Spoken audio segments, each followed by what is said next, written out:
It is Friday evening, and good evening and morning, afternoon, welcome, wherever, whenever, however you all are. I am so glad. I was going to say mad. I'll smash my own English up there. I'm so glad that Clobby's Comic Shop is back up and open in service for business tonight. It was weird not being here last Friday, but life happens, things come up. That's just the way the cookie crumbles.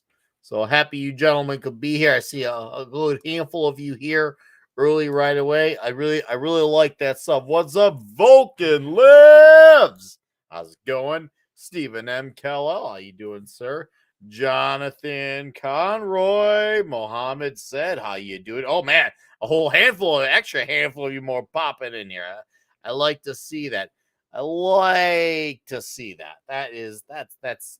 I fancy that. I fancy that a lot. You guys doing? Yeah. Thanksgiving was really good.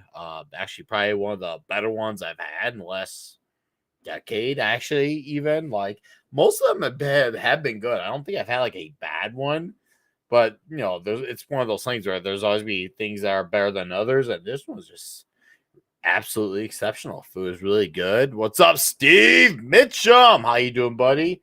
It was just awesome, and I hope you guys had a great Thanksgiving as well. Christmas is lumineer, which is great.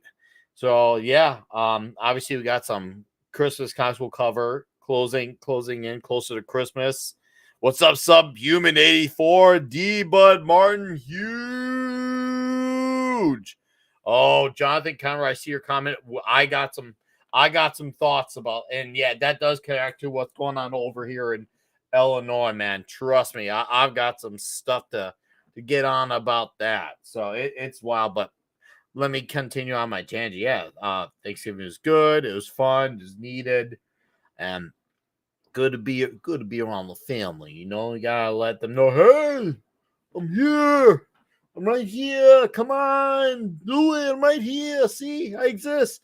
Let's have the turkey and the potatoes and the gravy. It's good. It's good. It's good. But okay. Yeah, it was nice, and I got to catch up on some comics I was slacking on and falling behind on. Some olds that I've been revisiting, some new. I've been revisiting Daredevil, Charles Soule from 2010s. I've been revisiting Fantastic Four again from Lee and Kirby. It's just gonna be one of those things I'm gonna do from now until forever. It's just one of those things.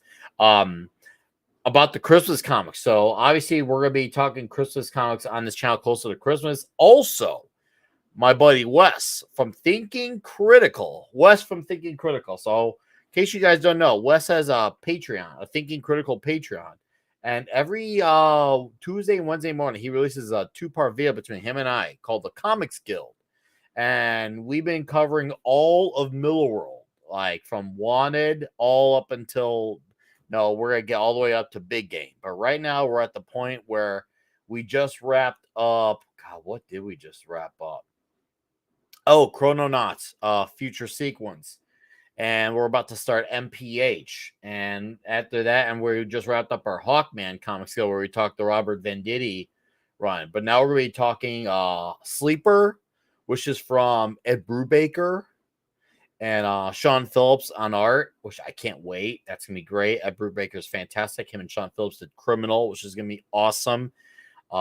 Anything with Ed Brubaker is like that's a winner in my book. It's just not in my opinion. That's just like it's almost like a fact of life type of situation. So let me send you the link again, gentlemen. I'll send it again. Okay. Let me send it to you guys as I'm going on a tangent here. All right. Because maybe the link expired or something. Okay, we'll try this again. But as I'm sending the link to the boys again, because who knows what went wrong on my end. Wes and I,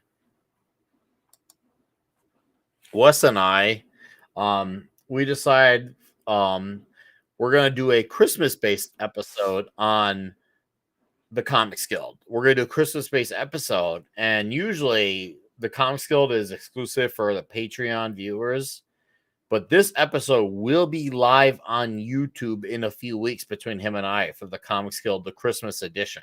So you get to see Wes and I on Wes's channel, which is, to me, that's the coolest thing ever. It's like, I remember, like, before I started YouTube, watching Wes and being such a fan of his channel, and now here I am, and it's like, it's almost like I've come full circle type of thing, that now I get to be on a video on his channel, and I've been doing the Comics Guild all year long on his Patreon. It's the ultimate honor. It really is. And the fact that we get to do it over Christmas comics, which I already have some of my picks. I'm curious to see what he's got for his picks. I'm like, I've got a Daredevil one I'm looking at. I've got a Spider-Man one I'm looking at, which is like, oh wow. And of course I got a Superman one I got my eyes on. So I got to pick my one though. It's gonna be tough because I was like, I don't want to leave one out, but it's gonna be fun. You guys got to keep your eyes out for episode. It's gonna be so good. It's gonna be so good. So good. All right, we got some additional faces who will come on in here. Thank you guys for getting on in here. Subhuman Force says, I'm rereading No Man's Land. Great series. Oh, FF57, such a good comic. 5 Peak will be here any minute now. Crom! What's up, Conan? How you doing? But we got to talk about your latest crossover series, brother. I can't wait to talk about it. It's a really good stuff. So I want to acknowledge this comic really quick, and then I'll let in some more panelists. What's up, General Duality? How you doing? So Jonathan Carr said, I'll cross my fingers on my contract gets all my missing comics. I'm moving there in New York, warehouse, Mississippi. That has a lot to do with my buddy's shop and a few of his peers' shops, where a lot of their comics have been coming in late in the last few weeks. I know, like, people who are expecting, like, Saturday Morning Adventures, TMNT, Void Rivals, what was the other one? Ultra Mega. People who were expecting those on the final Wednesday of November, a lot of them weren't getting them. Most of the copies till the 1st December, which was 2 days ago.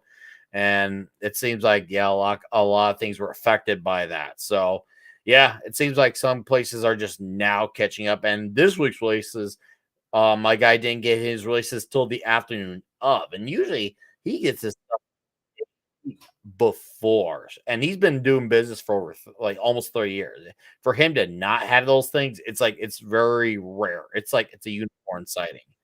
Incredibly rare, the rarest of the rare. So yeah, I hope everything gets straightened out for you, man. We're almost there on our side, so trust me when I say we're trailing too. But you know, that's the nature of the beast sometimes. But luckily, there was some really cool stuff that came out last week and this week, and we'll get into it. But we got some great classic comics we got to talk about first. But man, oh man, has it been wild. All right, let's bring in some of our dudes here. They've been patient. And yes, we are dual streaming on Rumble, by the way. I'll post the link in the chat. What's up, Ian Casta? Hey, how we doing? It's been a minute. It has been a minute. Nice to see you. And what's up, Keely Chow? I see you, buddy. Keely Chow. How you doing? All right, Caster. How you been, man? It's been a bit. You know, it has been a minute. I just kind of hopped off and tried out that new Marvel Rivals game. Which, okay, I gotta say, all things considered, really not that bad, especially for being, you know, a free to play, Overwatch clone. It's better than Overwatch 2 right now, I think. Okay. And I mean, so far it's got a good little range of characters. Like, I'm running around as like Scarlet Witch. I've got Magic. So it's not purely all MCU characters. So there are a few fan favorites. That's assuring. That's actually really reassuring. That's kind of always been one of the frustrations I get with a lot of the like Marvel games when we do get those, because it's always just all the MCU characters, and it's like, guys, those characters are fine, but like, they're never my favorite characters. You know, there's some off the wall characters from Marvel who I adore, but they either never get to be in the spotlight, or it's a version of the character that is just basically based on the MCU. So I'm like, I like the classic Doctor Strange, outfit. I don't like, from the comics, I don't like the MCU inspired one. Like, I don't want to see the movie version. Ragnarok had the yellow gloves, which they did right. Of all the things, and they looked good too. They weren't like Utica. They were bright yellow. and they never did it again. What a tragedy! Because they looked good. They actually looked good. What a Yeah. shame. What a And shame. you mean to wait? You mean to tell me that like people seem to like it when we go for the classic costumes? When we are just redesigning them? Yeah. What do you think I've been trying to say, man?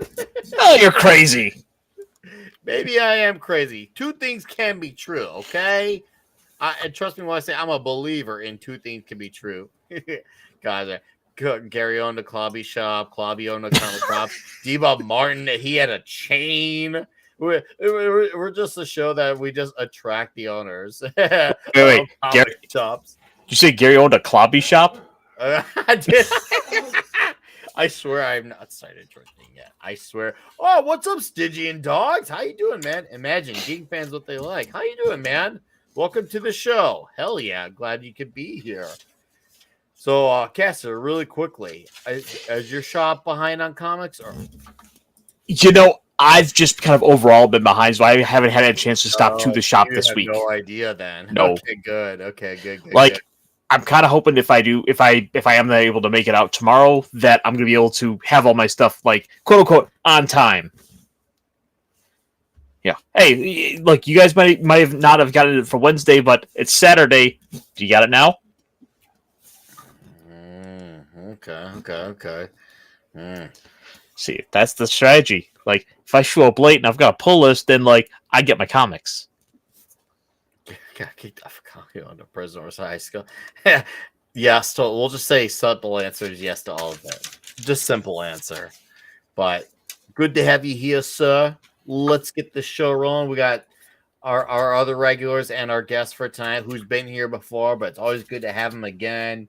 So this guy, I know this guy. We know this guy. You know that guy. I know that guy. Howdy ho! Hey brothers, how you doing? What Good up? to see you, man. How you been? Whew, I have been helping my mom with some pop-up markets organized by the municipality and humanitarian organizations because of the situation in my country. And I think I got this week has been 3 days of just getting near people, bringing them to the stand to see if they want to taste the product, if they want to get anything. And somebody got me, I don't know if it's just a flu or something like that. I don't know if I can say the word on YouTube right now because we were used to be unable to say, the Shaolin virus, if you know what I Howling. mean. Yeah, and I'm actually really worried about that. Not because of me, but because of my mom, because Mhm. she is right now on the chemotherapeutics because she has a joint illness that is treated using them. But that means that her immune system is compromised, and Uh-oh. I need to be really worried about that. I need to be uh, on it all the time because any signs of anything, and I need to hurry to hospital immediately. So I'm, yeah. But other than that, what can I say, man? Is the foundation of my city, is the foundation festivities for my city, and because of that, something that I didn't thought possible is happening. People are spending a stupid amount of money on Mhm. alcohol. By the way, have I said that my country is going bankrupt right now because of the energy crisis? Well, Yes. people still got money for a ton of alcohol. And I mean, I have seen a lot of alcohol in my life. I Mhm. have never seen people hanging off a bus drinking. Ho, ho. That's stupid. Yeah. This is major levels of alcohol, so at least I'm glad they are having fun, I guess. It's an interesting time for being partying, but if you want a Mhm. party, well, do it right, right?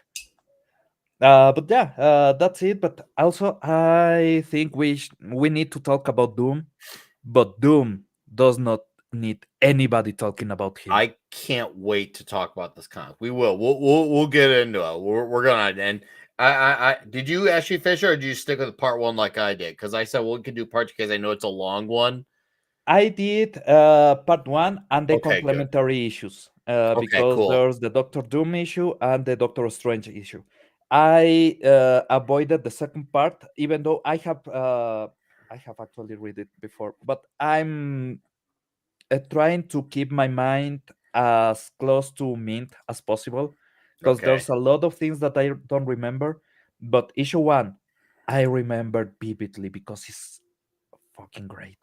Okay. I look forward to getting into it. But until then, we had 2 more dudes to let in. One of them is an ice wolf who I hear. I don't know if he's scratching his ass or something, but I hear like an open sound. Hey there, boys. I'm not scratching my ass. Not this time, but How you doing, Fenrir? I'm just taking care of the beard. Let's go. How's it going, fellas? You mean something like that?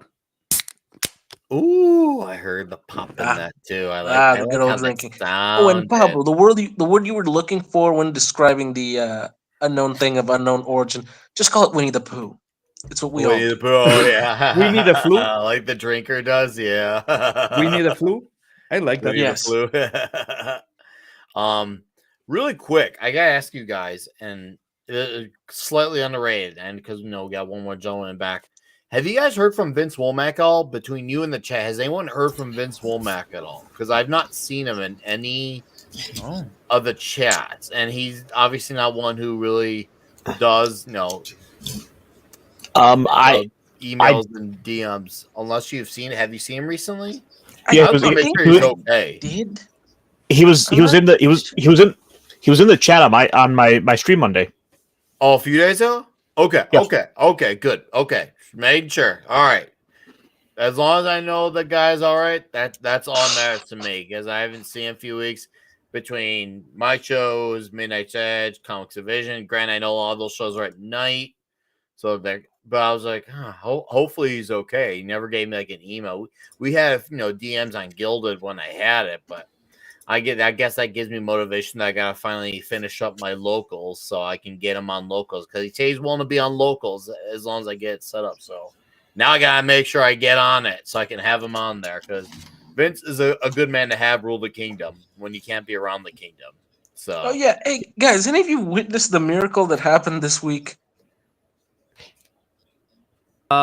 Which one? The guy There were- getting go in on. jail, the guy getting out of jail, of yeah, go on. I'm No, trying the to greatest miracle of modern civilization. I have Boys, no idea what you're talking about. So much it's happened. dead. The What? CW is finally dead. Oh, Really? I couldn't have that's- told you. I have not paid attention in years. That's not where I thought you were going when you say it's dead. Millionaires. Hey, it's Stay me. out I'm of New York, always yes? surprising. But yeah, it's good that it's finally dead. And hardly enough, hard to believe they actually finished on a good note. I heard The that from Superman Yellow finale, Flash. if you guys Yellow didn't see it, it Flash was pretty good. I saw the did say fight. Superman Lois is good. I did hear him say that. I'd never given the show a watch. Maybe some years down the line I will, but for now, just Dude, you should. still- That I'm ending still on was. the- Season one of season I've heard one that of the was only really one good. that I saw and was great. Was absolutely right. great. We have a Finity, the Timey Wimey Limey. It's a great name. Welcome to Clobby's Comic Shop. Enjoy your stay. That's a wonderful name. What's up, Jeremy Winfield? How you doing, buddy? Thanks for being here. Hell yeah, the cringe. Yeah, it is good news, but it's just also like it's almost for me simultaneously like I don't care because I haven't watched in years, but I hear Superman. Yeah, but you kind of need to acknowledge it because out of years of suffrage under its hand, you kind of have to smile because it's dead and you're still alive. So, yeah, we have the right to be petty. We went I through was years just of beyond forcing the smoke. apathetic We stage deserve of the celebration. I don't care, but yes, Yes. Pico, welcome back. Hello. How are you? Hey. sir? Hey I'm there. great. Kind of. I just got back from Miami, so Did you catch Florida, it's man? cold now. Miami. Yeah. The place in the world with about 90% of all mosquitoes and Cubans. But more Adam's fun. importantly, did you sing any Will Smith on your way down? Or Florida man. I was hoping to find Pitbull, but no, none of them. None of the above. No Florida. Oh darn! Next time you must catch Doth Florida man, because that's a very important thing. Because it's about what Florida man and what he does for you and what you do for him. This really does work both ways. You can't just not having the role with the Florida man. But hey, Yeah, seems like a Florida man will go both ways. Sorry, what? nah. Oh, hey, look at that! Jeremy Winfield just became a member. Hell, Whoa! yeah! So Not just a member though. He became a very specific member. Guys, Jeremy Winfield just became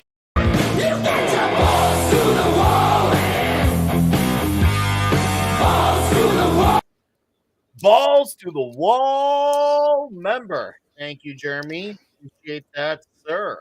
Hell yeah. so I'm still kind of new to this streaming service here, and seeing them pop up in chat, they're like red like that. That is pretty cool. This is a neat little feature. It is. I like it. It's really cool. But Jeremy, seriously, thank you for becoming a channel member, dude. I will do my best not to let you down. And yes, of course, you gotta have Accept. I mean, Accept is one of the best bands ever. And spoiler alert, when I do my top 10 albums of 2024, Accept will be on the list. Nice. So there's your spoiler in advance. I won't tell you the ranking, and they'll have 5 honorable mentions. I've got the list already mapped out in the order. I've got the 5 honorable. Yeah, it's gonna be great. So I just got to push record on it. I'm hoping within the next week I could finally get that recorded. So it's gonna be good though. It's gonna be real good. But once again, this one goes out to Jeremy Winfield. Thank you for becoming a member, sir. Drink. Hey, I love you, man. All right, cheers and beers to you, my friend. And we will also do we're also lucky and we'll be able to do another member stream too. I know we had one a few weeks ago and not everyone was able to make it. We're gonna do one Wednesday night again on the 18th, and this one will for sure be at 9 p.m. as well. So we were away for a few months from the member stream. That I did one late November, and now we're gonna be able to do another one real soon. So guys, we're gonna make up for it big time and bigly. Oh man. That beer got I don't know, I think my throat is starting to get a bit annoyed. I don't know how to say it. It's not yeah, God, you and you know. call yourself a Latino. Yeah, but I guess is divine retribution because a friend of mine got sick on the throat this week, and I was making jokes. One of my jokes was somebody asked him, "How you doing?" And I went, "Do you remember that movie Deep Throat?" He tried to go in the musical. All right, we got $10 super chat from Brad Young, my friend Brad Young. Can I call you that, or I'll say listener account. You let me know if friend is cool. But Brad Young for 10 says, "Damn phone is acting up. Hoping this goes through. Drink. You better believe I will, Brad. Just for you, man. Just for you. You know what? You're gonna get a clip too. You deserve a clip, and a very special one at that."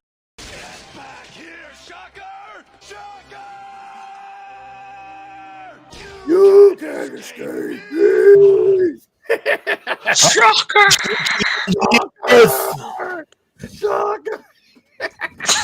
I swear to God, I still bet that guy, the voice actor, probably had something going on when he was doing that.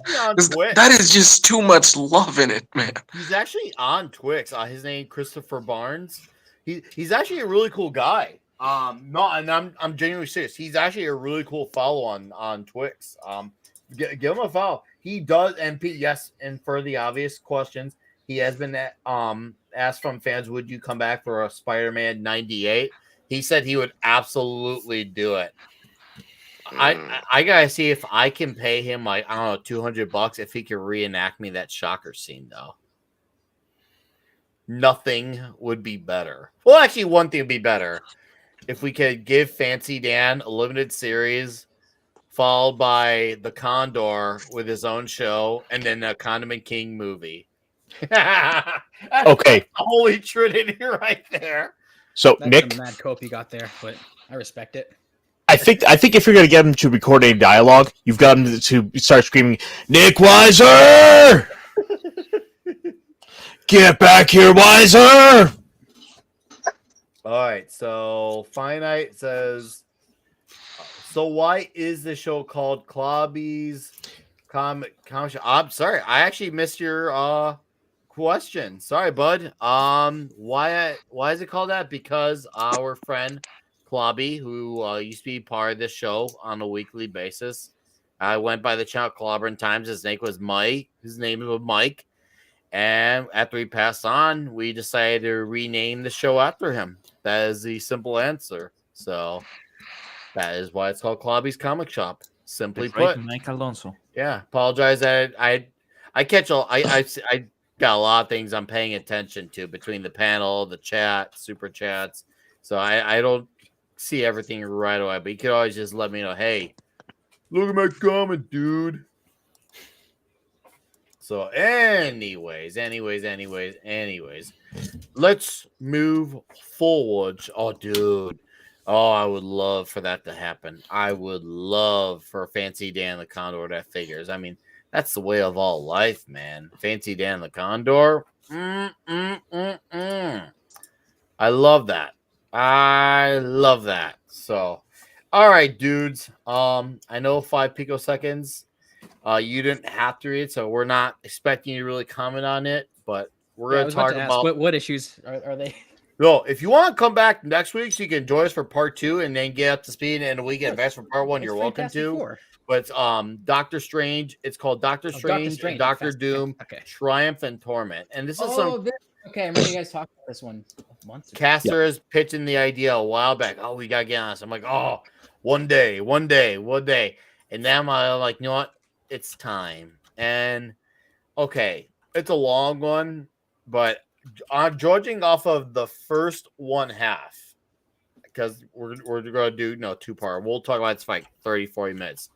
This first half, not only was there absolutely incredible art almost on every page, whether it was Strange, Doom, Latveria, Hell, Mephisto, Doom's mother, the action, lots of action, the expressions. Oh, man. What's up, Joe Doug?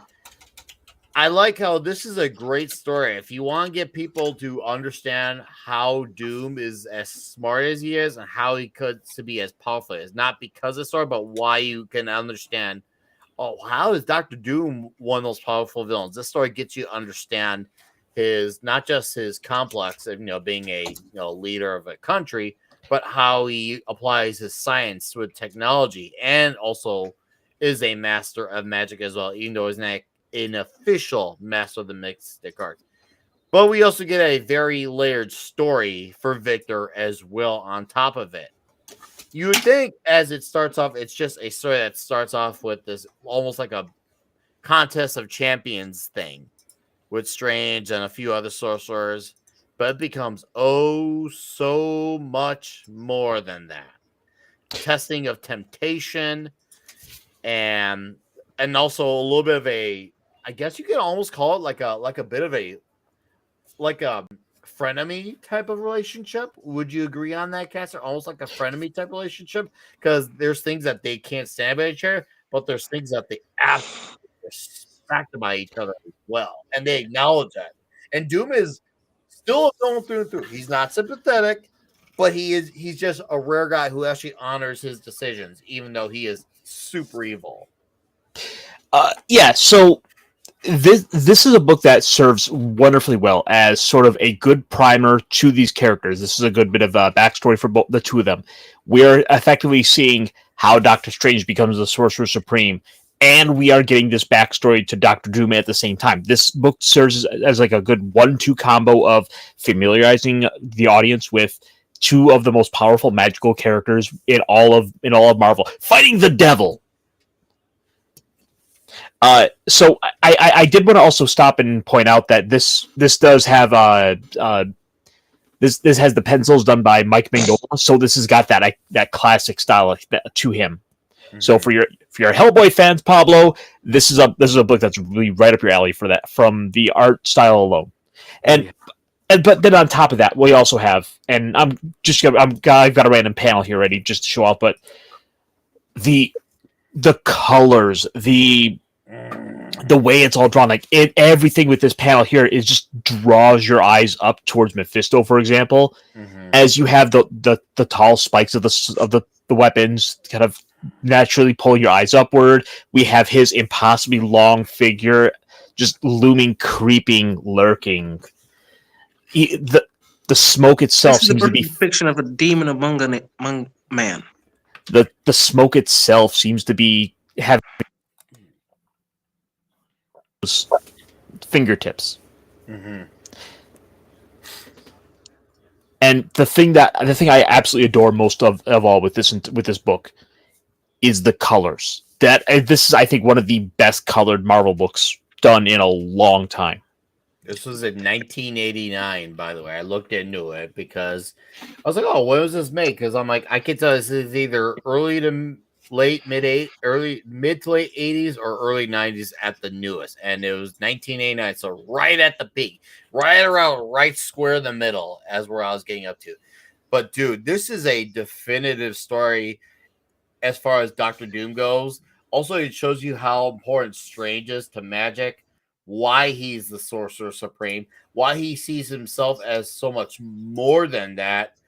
Also, gets you to really understand his language too. The way all his words. You see all the terminology thrown up. It's a wordsmith of vocabulary, and yet not one bit of it. I felt confused, Caster.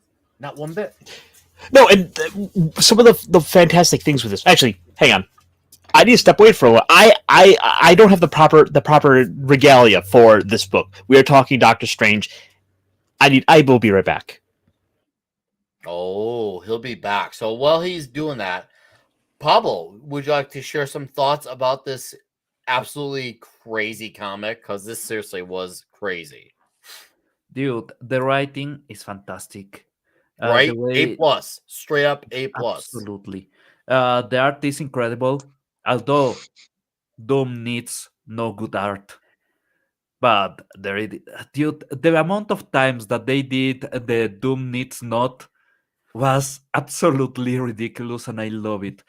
From even in the complementary issues, from him saying that he does not need the shoulder of a normal man, he does not need help, he does not need favors, he does not need. Doom needs absolutely nothing in life, and this issue shows it. The Mhm. guy is a master of the mystic arts. He is absolutely crazy on his ability to combine that with technology. At the beginning, when he's just trying to break the crystal and everything is going down, we see that, yeah, he is not using the weaponry on his suit because that's kind of the challenge that he got from the other magicians. But he's still using the detection, he's still recording every movement, analyzing every power, and he's using all the information just to avoid attacks, to do better in the fight. That shows you how incredible the character is, and god damn it, there's not many people that can convey that because most people try to go use he's a villain and Mhm. that's it. Mhm. But when he's done right, you see the amount of love that people in Latveria have for him, and in this issue it shows. And it's genuine. It's not there to like be like a forced compliance or give people the illusion of that they're living under a hypothetical utopia, but underneath the layers, almost like the Chaz from 4 years ago. No, this is genuine reactions and feelings Yeah. from the citizens of Latveria. And remember, they love him because for the rest of the world, he's a dictator. But Mm-hmm. for them, he's the guy that basically saved them from an actual tyrant, an actual dictator, and started to make them a prosperous country with a lot of wealth, with good healthcare, with everything that they needed to actually thrive.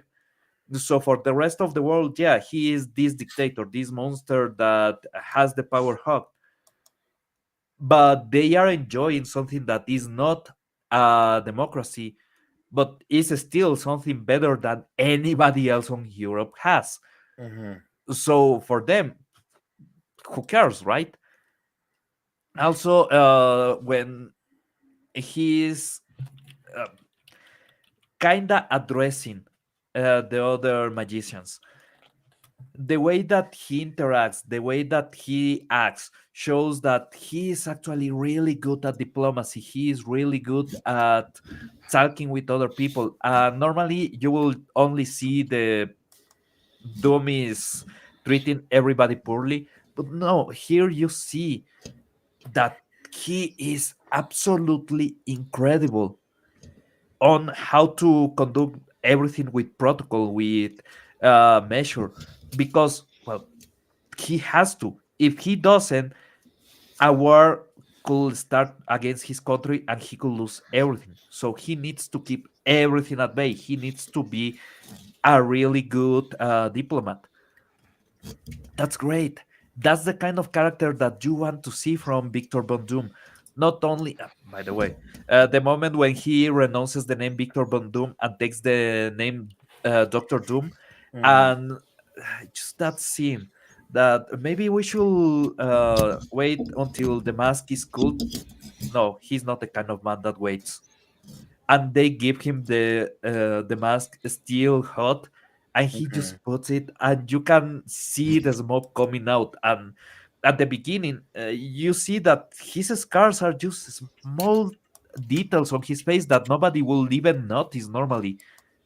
He doesn't care anymore. He just destroys his face, putting that plate of metal, of hot metal, on his skin and fusing it to him. Mhm.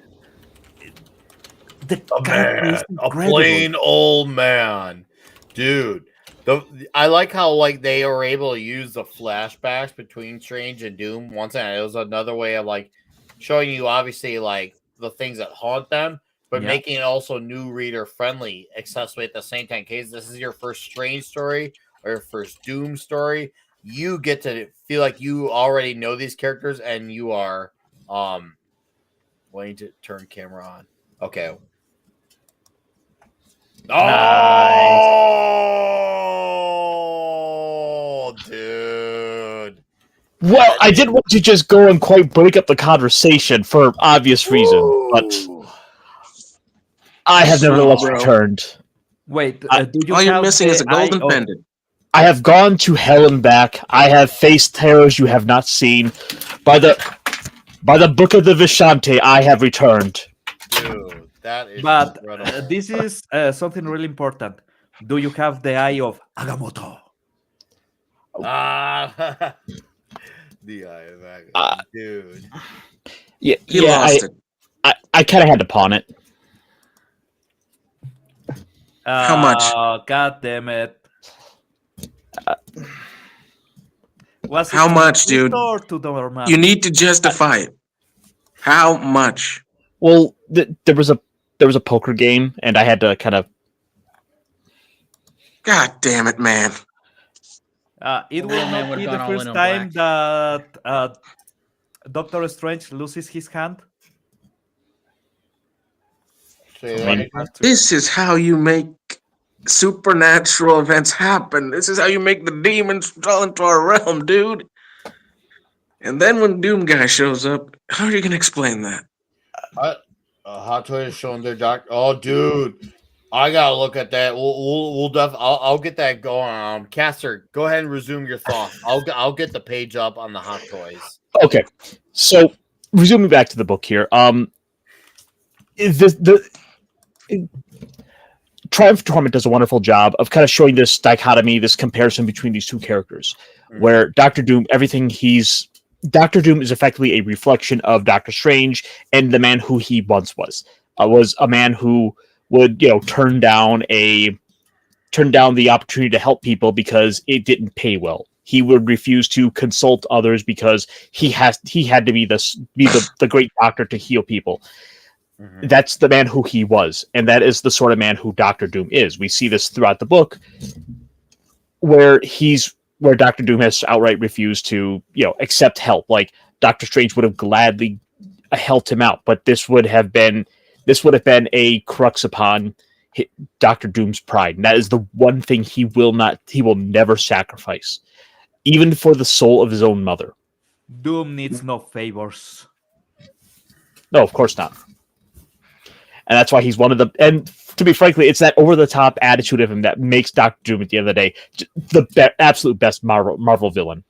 Oh yeah. In case you're wondering, like when people because some people when they think of best Marvel villains, sometimes they think Thanos or Galactus. Joe Quesada. And then Joe Quesada and Carly Cooper. There's people like, because there are some people who know about why Doom is as great, but there's somebody who I have said to, they're kind of like confused. I'm like, oh no, you don't know. This story will be you didn't know? This is your story right here. This will answer your damn question and then some. And as he's going on talking about it, I'm going to show off this Dr. Doom hot toy. So what's up, Andy Masterson? How you doing? I'm going to show off this sweet figure. Go on, keep Mamma going. mia. Yeah, right? Keep going. Oh, dude, the cloth. That's the thing that's winning me over. It's really killer. He's fantastic. It's really killer. It's insane. Oh, look, watch. That's collector edition. Special edition. Oh, dude, did they change out the faceplate? Yeah. Oh, the It's special the edition's plastic better. faceplate. Yep. Yep. Special edition is way better. I love them both, Mhm. but the specials, it's not even close. Nah, No. original Fantastic Four is better. Oh, he's got the Darkhold too, but dude, and it's nice as it's actually based off of Marvel comics too, which is great. Dude, come on, Oh, Fantastic. Andy. hey, whoa! We do not use that word to describe Doom. Yes, he is. He is. Regal. Yes. Dude, it's just so freaking good, man. Yeah. You zoom in, man. Let me see if it lets me in big in. Oh, there you go.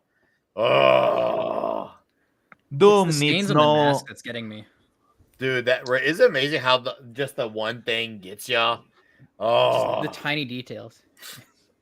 oh. Doom needs no embigment. He's already big enough.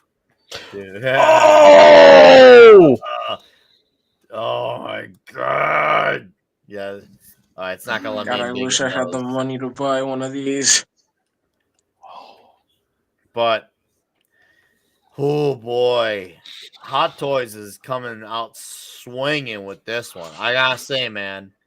I gotta say, like this is absolutely incredible. Here, I know I can embiggen this by there. between this and the some of the Kamen Rider stuff they've got, like they're really trying to get a paycheck out of me. This is most likely going to be my next one. I'm thinking probably in a few weeks, a few months. I'm gonna actually weigh my tax return. I'm just gonna go all 280 on this one. I'm just gonna do all 280 on this one. This is one of those ones. I mean, how can you not? Seriously, this is, dude, it's incredible. It's absolutely incredible. All right, I'll let go of the screen in case we want to show off some sweet art again. Well, But bro, this figure though is the hot toy. To me, this is like there's great hot toys, but then there's Doctor Doom. So I mean, the thing is, like I said, Doctor Doom is one of the best characters around, and just you know, not every character can pull off some cut over the top dialogue, and it's like Doctor Doom is one of those characters that just makes it work. Here, this is just I got an example up here. This is just the best, the absolute best line. I was a god once, Valeria, and I found it beneath me. It's such a Doom line. It's a damn Doom line. Remember, he technically was higher than a god because he had the power of the Beyonder. Yeah, that's and true. it sucked for him. It was lower than anything he could get, so he threw it away. Mm-hmm. Mm-hmm. So, one of the things I do like with the book, we see that as all of these masters, all of these people who heard the call of the aged one to come together. We see as Doom comes in, he's kind of flaunting all his technology, but he's to give him this advantage because he's someone who's going to use everything he can at his disposal. He's willing to quite literally throw the gauntlets down and cast aside, much of the technology in order to go ahead and, level the playing field. Mm-hmm. Mm-hmm. And Brad Young for $5 says, "Here's towards the Doom figure." Well, thank you, Brad. Appreciate that. I'll make sure between that mixing it with the tax return.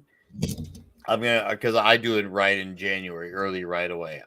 Trust me, you're gonna see that thing here, and it will be on camera for all eyes to see and ears to hear. Thank you, sir, for the additional 5, might I add, on top of the 10 you gave earlier. Cheers. Go ahead, Caster. Carry on. What's up, Brian McCann? By the way, carry on. Oh, just we see a whole slew of other people who've been summoned, who've been beckoned here, and among those we see people from all over, including magicians from like Atlantis of all places, who we really don't get this. We really don't know much about at all. So there's always a kind of mystery with half these characters, where it's like I don't know who half these characters are, but they're potentially powerful enough to become the next Sorcerer Supreme. Well, except for the Jamaican guy, because he always just looks high. He looks like DJ from That's Sweden. life, Moon. Wow.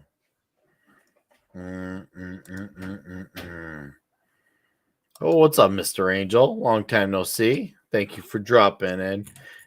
Fenrir, did you get a hold of reading this? Yes, I have. I feel a bit offended that you think I would. Well, I know you also live on the other side of the planet with crazy, crazy hours. I know it's like, what, 6-7 hours ahead your time? So Dude, I'm in basically, Europe. he was worried Just do the you math. spent all the time with hookers. And drugs. But anyways, in all seriousness though. Yeah, I did read it and I enjoyed it quite well. Specifically okay, I'm gonna go say it. You ever heard the saying, the man that has power when entering the room is the quiet one? Mm-hmm. I have. Well, that is a perfect way to describe Doom. In every single panel, he has absolute control of the scene himself. It is amazing. Mm-hmm. From the moment where his magic is constantly being judged by the Arabic guy, from him himself admitting that he has not the same level of skill as these guys, and I was calling bullshit, but he showed himself in such a great way that signifies this man is a demon, a threat. Mm-hmm. Hell, and the way that later in the contest to take care of the rescue the old Genghis again, if that was his name all along, I didn't know.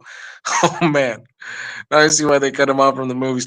But the point is, from that, the way he's showing his superiority to all of these charlatans and sorcerers that think themselves superior was well done. He's showing himself to all of us. He is a great leader, great tactician. He is not showing all his cards, which is amazing because Doom normally loves to talk about himself. So Mm-hmm. the fact that he's doing this way really says much about the character without needing him to be the one to say it. Perfectly done, my book, honestly. I also enjoyed the designs of many of the sorcerers, although a lot of them are just really one note and really not that much important. Especially the Jamaican guy, because again, I have an interest in characters that are characters that can do magic and are just high. Because come on, that's gotta be some a fun mix. uh, Yeah, you have to wonder if he shot the sheriff, yeah, but he didn't shoot the deputy. but yeah, but the most beautiful thing of all this is not just the character designs; it's mostly the colors. Incredible. It's just I have Incredible. no Over words to Mike describe Mignola's this. pencils, it's and seriously so damn good. They must have taken a long time with this one and on purpose because this looked like this was one of those ones where they put in the night hours into this long into the graveyard shift. Carry on, Fenrir. I just want to add that to it. Yeah, yeah, absolutely right. To then watching Strange win in his own way with his astral projection, it's so this is the kind of stuff that people wanted to see on the screens. Mm-hmm. It's this, Yeah, it's actual either Marvel animated comics. or is in live action.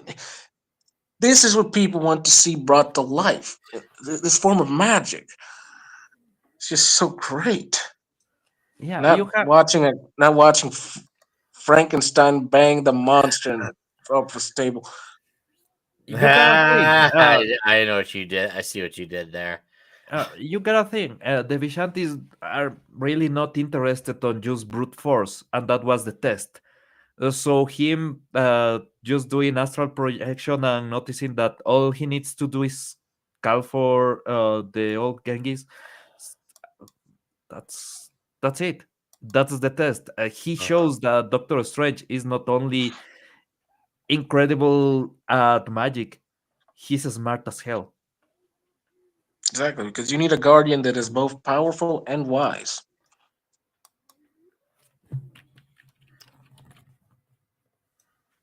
Yep. Uh, what a great. Anything else, Fenrir, or will that be all for you, sir?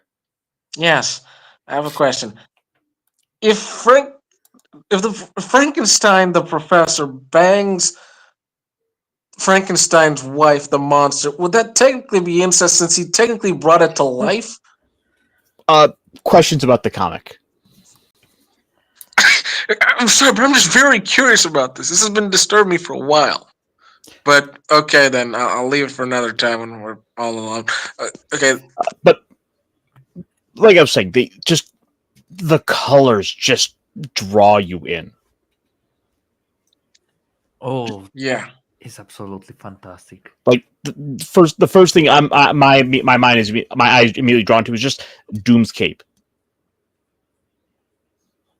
It like flows with the page. Mm-hmm. yeah, ethereal.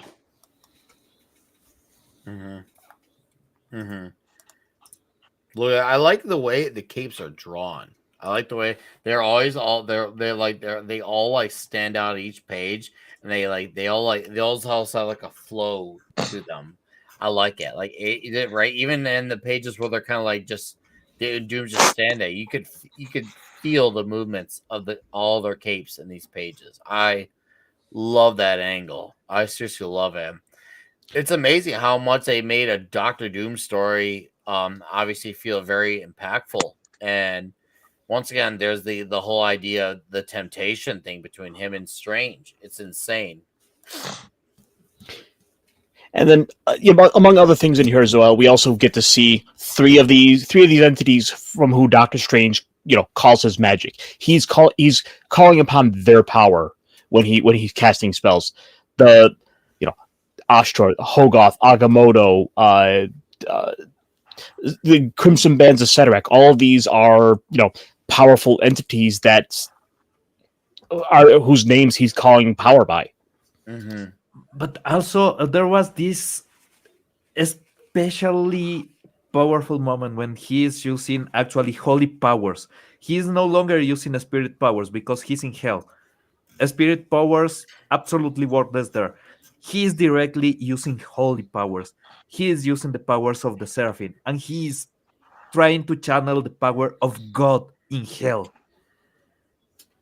It's so damn good. And this I love how crazy this makes the Marvel universe feel on the magic side. It makes you realize, wow, between the cosmic side, the street level side, the intergalactic side, then the Avengers type of stuff, and then there's this whole magic side. It just feels like almost like the Green Lantern Corps, not in terms of like the space cop, but in terms of like it feels like it's a little universe within a universe with how much magic is richly developed in this particular little sub corner of the Marvel U. It is a very deep corner, and it's not really the most accessible corner, but for those who dare to be brave and dive in, go for it because you will benefit from the beauty of it, and especially for the artists. They gotta have a field day. I mean, Mike Mignola probably had the hell of his time of his life, and they had Mark Badger doing the inks on this as well. Absolutely incredible. So absolutely. good. Yep. And by the way, here, Fenrir, here's your Jamaican guy. Gary Caster Yeah, does man. know his stuff, Jeremy. That is true. Yeah. Fun. Hey, well, yeah. What can I say? What can I say? I am a nerd in his element. The fact that you can read his accent, you can actually hear it in your head. That's the beauty of it. That's why it's hilarious. Mojo Land, fly I'm straight reading and it with true, Kevin and Michael show the Richardson's voice, by the way. Mojo Land, fly straight and true, and show the Genghis what you do.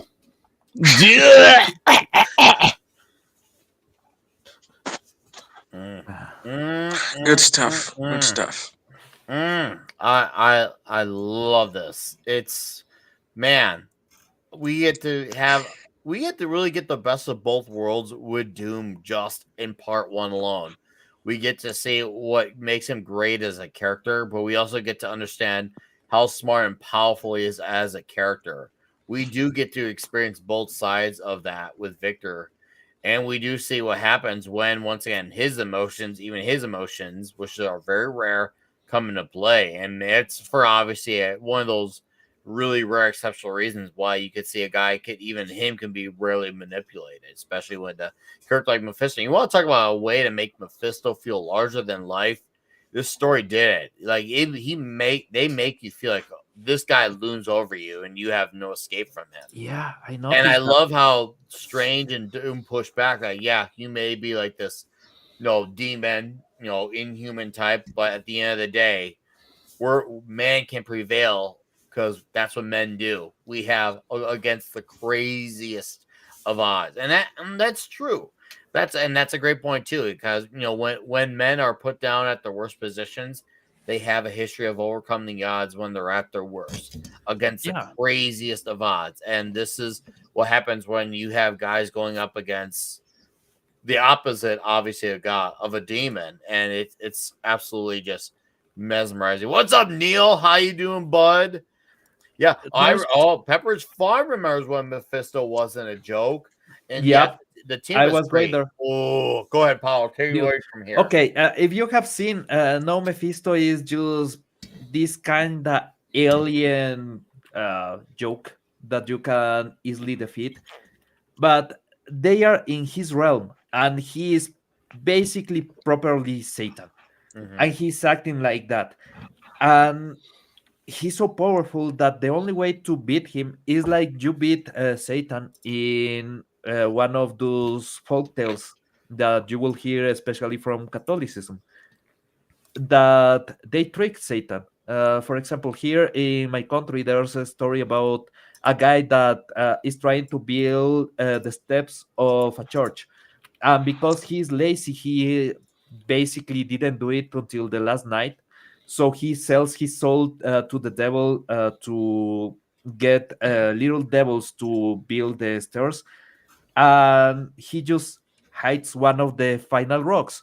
So the stair is not complete when the sun is down, and he saves his soul just because he tricked the devil into not completing his work, and then he just adds the final stone, and that's it. His job is complete, and he tricked the devil into doing his bidding. And Doom does exactly that because he knows that the only way to actually make Mephisto show his mother's soul is by making Mephisto believe that he has the upper hand, that he actually took Doom into making his bidding. And when everything is up and Mephisto thinks that he has trapped Doctor Strange, you see that Doom actually hid a device to explode the crystal that was holding Doctor Strange. And he was ready just to make all this so his mom will redeem herself by being being against Doom treachery.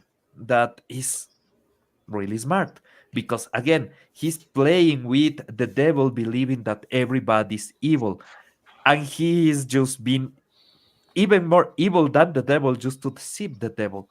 It's fun. It's the kind of stuff that you want to read in a story against the devil, not just using powers to blast him. That there's a moment when Doom throws an antimatter bomb, and yeah, you think, are they going to defeat the devil just by bombing him? They're No. gonna science him to death. Yeah, it doesn't happen. It's a proper mystical story that you don't get anymore. They find a device to trap or to trick or to hurt the devil in a way, and it's not just being smart and going with magic.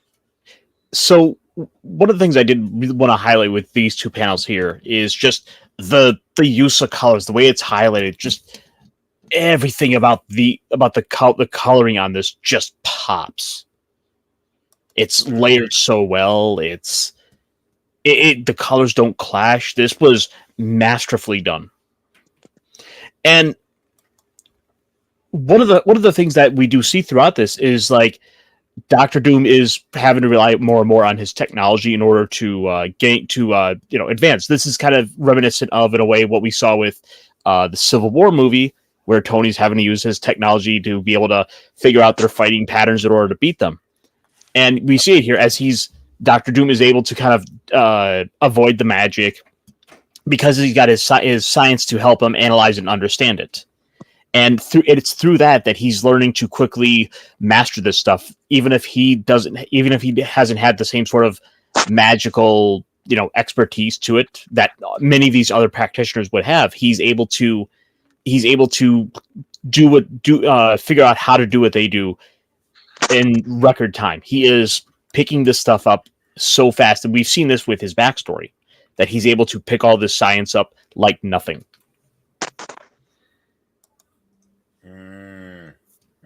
Also, when you see Doom training to become a sorcerer, you see that he is already 15 years old and already mastering a lot of different types of magic. And he's just like, well, maybe this is not it. And he tries science, and he actually becomes a genius that everybody believes will be the next big thing on science, on technology. And at the end, how did he won? By the power of love.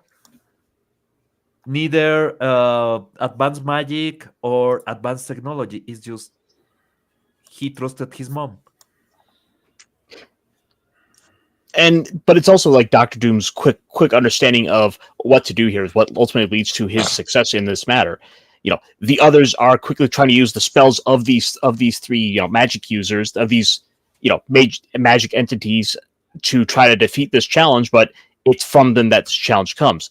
So whenever they try to use those spells, that magic, you're trying to fight, you're trying to deal with the powers of Hogarth while trying to use those same powers. It doesn't work, and they've all been punished for this. At the end of the day, Doctor Strange is able to figure this out. The Vishanti, thank you. And however, the winner must give a favor to any who have survived the challenge. Doctor Strange refuses because he doesn't want to help Doctor Doom because he's this villain. But Doctor Doom, meanwhile, says, "No, I don't need your powers for world conquest. I can already take care of that. No, It's magical in nature. Yeah, agreed. Yeah, he's facing something even more dangerous that all the powers of all the superheroes at the same time. Because let's be honest, if he tried to conquer Earth, he will be facing Iron Man, he will be facing Spider-Man, he will be facing the Vision, the Fantastic Four, uh, Ant-Man. He will be facing everybody because yeah, I don't think anybody will actually sit down and watch while he takes the world, and he can handle that. He is directly, yeah, that's child's play for me. But facing the devil on hell, yeah, that's a bit more tricky. All right, so Neil's had a lot of great comments to add to this. One of them being, I like that Doom admits Strange is a better magic practitioner. That's rare for him. That's true. Doom does not have humility. What Doom has, it takes a lot for him to say anything nice about anything to anyone. And this was that rare moment. It seems like this comic got Gavin's attention. Awesome. Please read it. You won't regret it. Welcome to the show in Blazing 64. I guess we'll just lay out our quick final thoughts on part one of this because yes, we will resume part two. And yes, the door is open for 5 people to join us next week so he can Full participate with us. disclosure, I've been reading it while you've been talking. It's incredible, right? I got distracted, so I just That's fair. No, It's it's so good. valid. I'm gonna be quick with my thoughts. For me on part one, I'm gonna go with a 9.9. 9.9. I am swearing all the vulgarities up, down, left, right, center on this one. It is incredible. It is so freaking good. And this is a comic that if you're a Marvel fan, Doctor Strange fan, Doctor Doom fan, a great comic to be getting into for period. Because even if you don't know Strange and Doom, you can get into this right off the bat. It's accessible. It looks amazing. It's an absolutely it's maybe officially be one of my favorite comic experiences I have ever had officially. And I think I may have said those words less than 5 times on this channel. Whether it was, when it was called Comic Shop Talk to Clobby's Comic Shop. Those are rare words for me. Incredibly rare. So it's so good. Anyways, I'll let Fenrir. You have any final thoughts, or do you feel like you have spoken?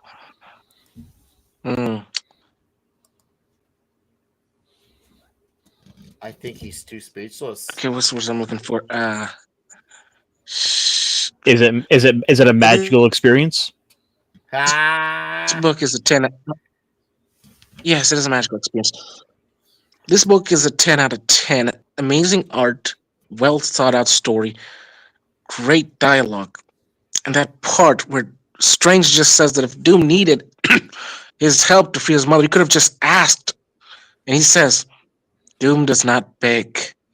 And that just hits hard, bro. Yeah, Doom's ego is great in this issue. it's incredible. Freaking It's golden incredible. stuff. And yeah, I agree. Roger Stern is very underrated.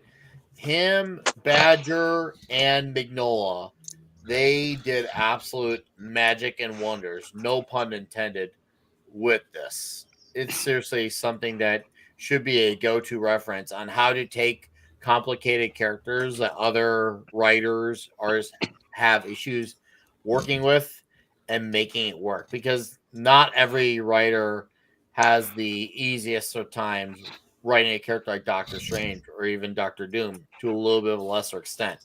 This story is a straight up master of the mystic arts class and how to do this. Pablo, any final thoughts? Yeah, this is the kind of comics that I love. This is one of the reasons why Doctor Strange is so incredible to me, because even helping Doctor Doom is something that he does not take lightly. And once he's actually doing it, even after refusing and just thinking that maybe it's not the greatest idea, when he sees that it's something that is for good, he just does it all the way. And he uses powers beyond anything you can imagine. So seeing Doctor Strange in action in this issue is incredible. And on top of that, Doctor Doom done perfectly. I will say, yeah, this is a 9.9 for me. Is absolutely amazing. Oh, The nice. quality is fantastic in every single aspect. Is yeah, almost perfect. The only thing that would have made it perfect is I don't know. Maybe I read the revamped version that has the coloring screwed. Mhm. If I had read the original version without all the color correction, I would say it's easily a 10. I'm happy to say I read the original coloring version of this. Glad you're still around here, Andy. What's up, buddy? And what's up, John Edgar? Welcome to Clobby's Comic Shop. Enjoy your stay here. Get a fine beverage. We're having our final thoughts on the incredibly astounding Doctor Strange and Doctor Doom Triumph and Torment. Thank you, Pablo and Fenrir. Caster, your final thoughts? I don't like it. Right. I mean, it's fine. Lol. Good for you. You Sleep with one eye open, buddy. logical liar. Oh, hey, I don't like Doctor Strange. He's just an okay. No. This I think is one of those few perfect books. This does an amazing job of doing a good job of being able to introduce like one of them a fantastic sorcerer and one of the best villains in all of comic books in one issue. This is a nice long little story about showing you who these characters are. You get to see this complexity of who Doctor Doom is, and the thing is, like, yeah, we're only reviewing half the comic, but this is one that's so good. This is well worth the read. This is one you have to track down and read. Like, I don't give out tens lightly, and I feel like the overall package of this deserves it. This is that type of story that bears repeat reads. Absolutely. Whether it's for the story, for the art, for understanding character arcs, the main story, what it's about as a whole. You can have so many reasons to go back to this one. And Andy says, speaking of mistake, Jamon Hansu did a great job as Papa Midnight and Constance. I agree. Dude, yeah. I'm with you on that, man. I'm strongly with you. I would like to have seen that happen. It would have been cool. It would, in a sane world, that would have been cool. But guys, I can't wait to talk about part 2. Wait, I actually finished the book. Oh, yeah. All right, your Nice. thoughts, and then we'll transition because we got to talk about Fenrir and I got to talk about Nightclub, and then we got to talk about Conan. So, all right, 5 sound off on So the first half of this thoughts. book is like basically all set up. But it's some of the phenomenal. best setup. It's perfect. It sets up all the different dynamics that you're going to be dealing with. Obviously, the main one being Doom and Strange. Everything about their relationship is perfect. It's such a great dynamic. It really is. I'm trying to think of ways to say things without talking about things that we're going to talk about next week. Oh, Doom's mom is a MILF, I guess. That's nice. Oh, all right. You see Doctor Strange's penis. Yeah. Yep. You see the wee. That is something we haven't said yet. So. You see his strangeness. Oh, you know what? You just set us up into a trap that you can never. Wait. You can never come back from. You have the biggest dick I've ever seen on a man. No, you see the cock of Agamotto. Oh, The Wang of Watum. There was something I wanted to mention. The pubes of Vishanti. Early on when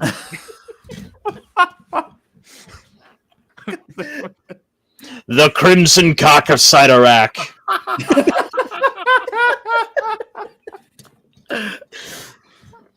Oh, here we go.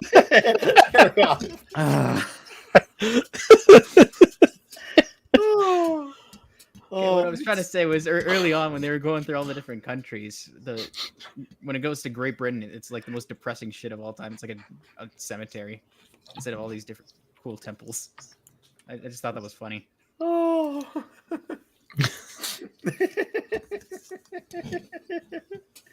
Oh, I tell you, Talk about him. Talk about him. that was amazing. That was seriously freaking amazing. I'm just saying, guys, take a bow. That was amazing. Nick, you might need to cut that segment out and just put Right? it as a video. I am seriously thinking about it. I never do that. Nick, next Never. time, I'm just saying when we are talking about Doctor Strange cock, don't say take a bow. You don't want to bend. You don't want to bend. Oh. Thank you guys for dual streaming with us on Rumble. I did post the link in the chat. We got 10 of you on the green button. Thank you for that. 11 of you. Hell yeah. Thank you guys. It's good to have it both ways sometimes. And this is one of those rare instances Giggity. where having it both ways is good. So, Fenrir, you Yo. live? Dude. Yeah, I'm here, bro.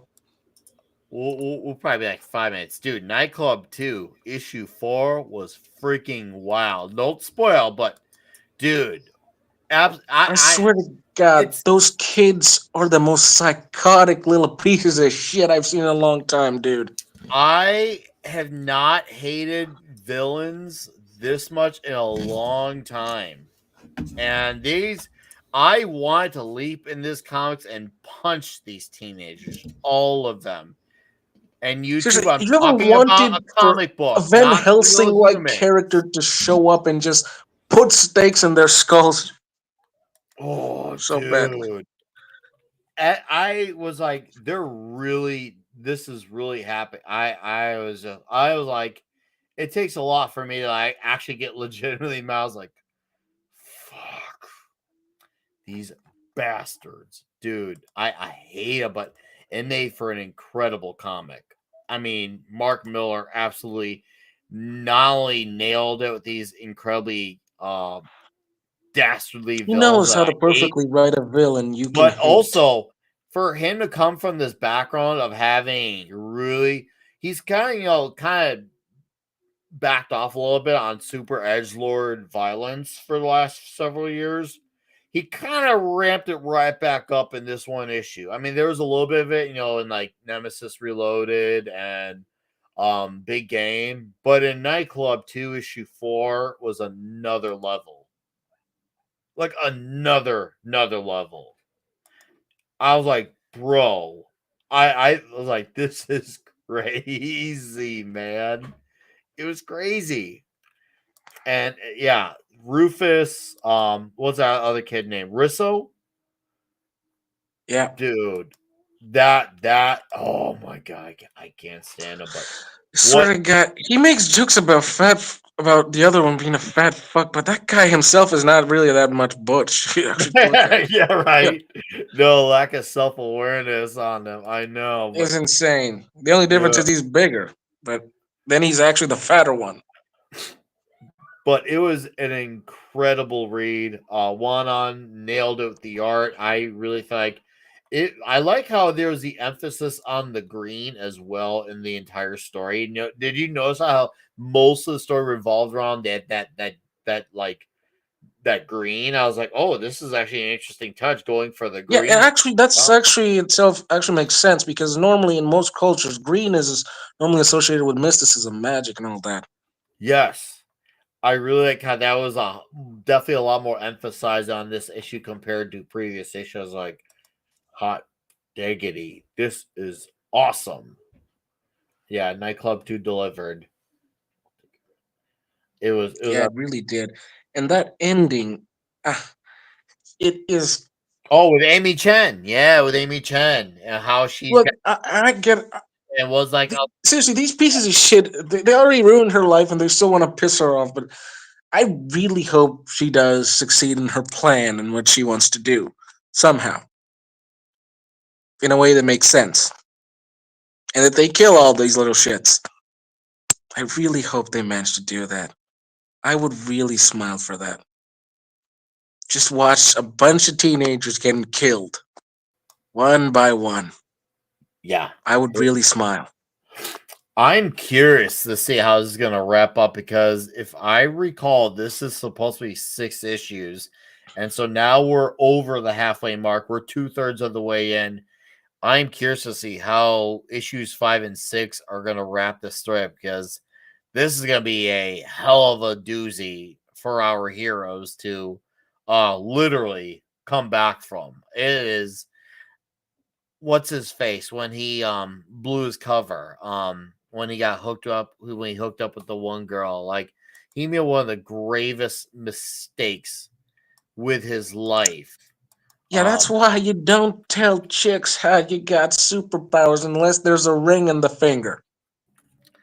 yeah, and that's once again kind of the point of all this, that high school adolescence. It happened. Sam was his name.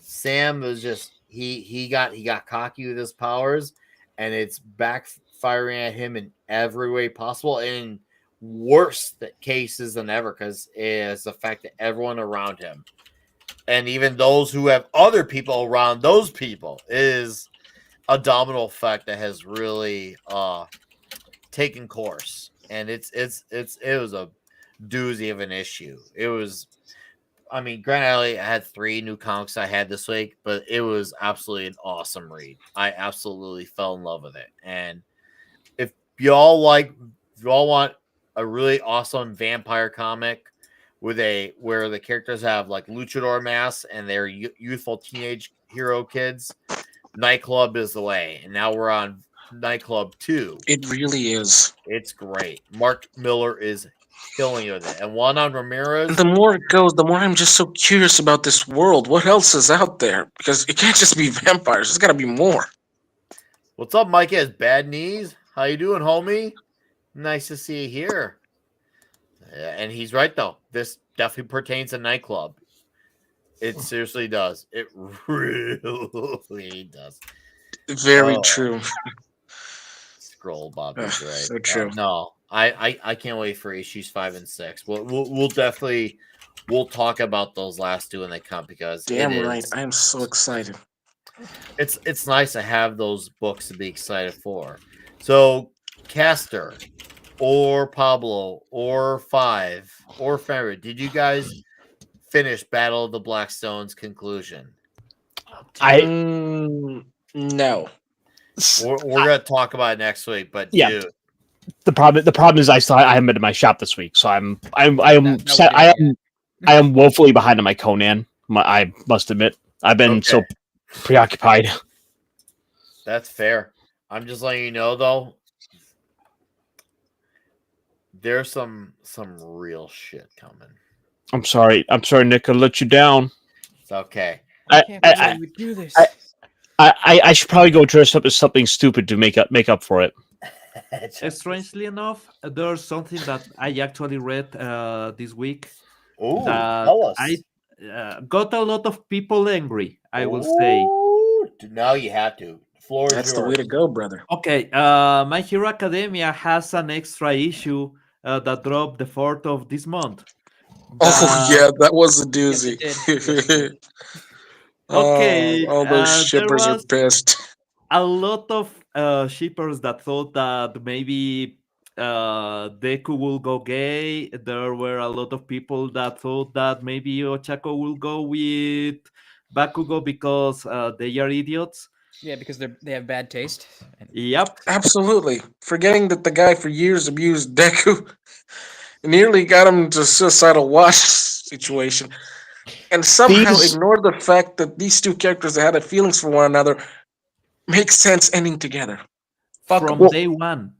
well, the thing you got to remember is the types of people who do want these sorts of relationships just will furiously masturbate to extremely toxic relationship porn. Yeah, pretty much. Yeah, the But notoriety stuff. Yeah, I know. I will say this extra issue was really good it's because nice. It's nice and wholesome. And you know, yeah, that's uh, that's what we wanted from the first ending. exactly. Yeah, that and the fact Yeah, that they've officially said that Miracle is a MILF now. I was really sad about the whole thing on the ending that they had the right moment to get Deku with Ochako. They had a lot of good stuff going on, but uh, they didn't have rewind anymore, so there was no way that Deku will get his powers. And okay, Deku is getting the armor and everything. Yeah, nice, I still but don't like the armor, to be honest, but yeah, it's a bit stupid. Although I really like when All Might used it at the final arc. So I was really interested on seeing if he had still the embers of the All for One. Sorry, no, the One for All. All for One is the evil power. But yeah, I was really interested on that. They address a bit of that, but mainly they focus on how is life of these heroes no being actually pro heroes, actually doing the work, being part of society. And I do like it. This is the perfect ending for a lot of the characters, not for everybody. I'm still missing Deku should have at least some of his powers back. Mhm. There should be a bit of extra things about where's All Might, where's Endeavor, because at the end of the manga, basically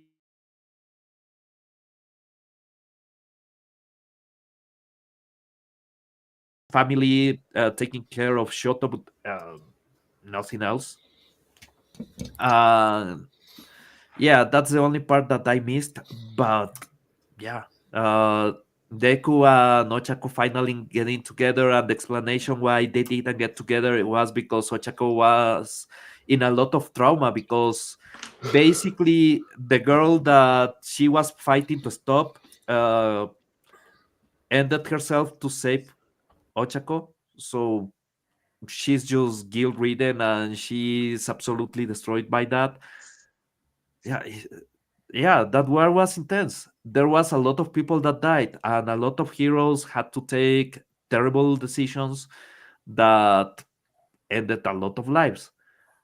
They are still hurting about that. They are still haunted by that, but society keeps moving, and they are being the motor to make a better society. Is basically what the intent of the manga at the beginning was, and I like it. I like it it's a what they lot. forgot to do in the actual ending. So it's Yeah, nice that he came back and fixed it. yeah. That and One Piece. One Piece, as always. Has not ended. Yep, but We're crazy as back. And even always. after that, it will still be going after we're all old and dying. Man, if they can give us villains like the new villain, like Loki, I'm absolutely in for One Piece. Keep going and going because goddamn Loki's a riot. Loki is so much fun. And we haven't seen him actually do anything as now, but just him talking, just him acting up. Yeah, Uh, absolutely perfect. And Elbaf, I wanted to see Elbaf for 20 years. Since yeah, it So, it's was mentioned. bad about that. So, so What's up, we'll have Justin? How you doing, buddy? Nice to we'll, see you here. Carry on, Caster. so we'll have to try remember to try to keep things a bit spoiler free for people because not everyone has quite caught up on this stuff. Yeah. Nick. Uh, but yeah, no. The One Piece was fun to read this week. I'm happy. I will. All I'm gonna say is it's nice to have finally seen Elbaf proper. And Yeah. frankly, it's got a lot of that great world building to it that Oda's notorious for, where you just want to see what he's going to do with all these locations that he's going to do. Mhm. dude, and the fact that we are getting all these actually done by Oda, I finished a couple of weeks ago Dragon Ball Super, and let me tell you, it's absolute garbage. I I despise the Well, anime is the part that I saw, so I haven't read the rest of the manga.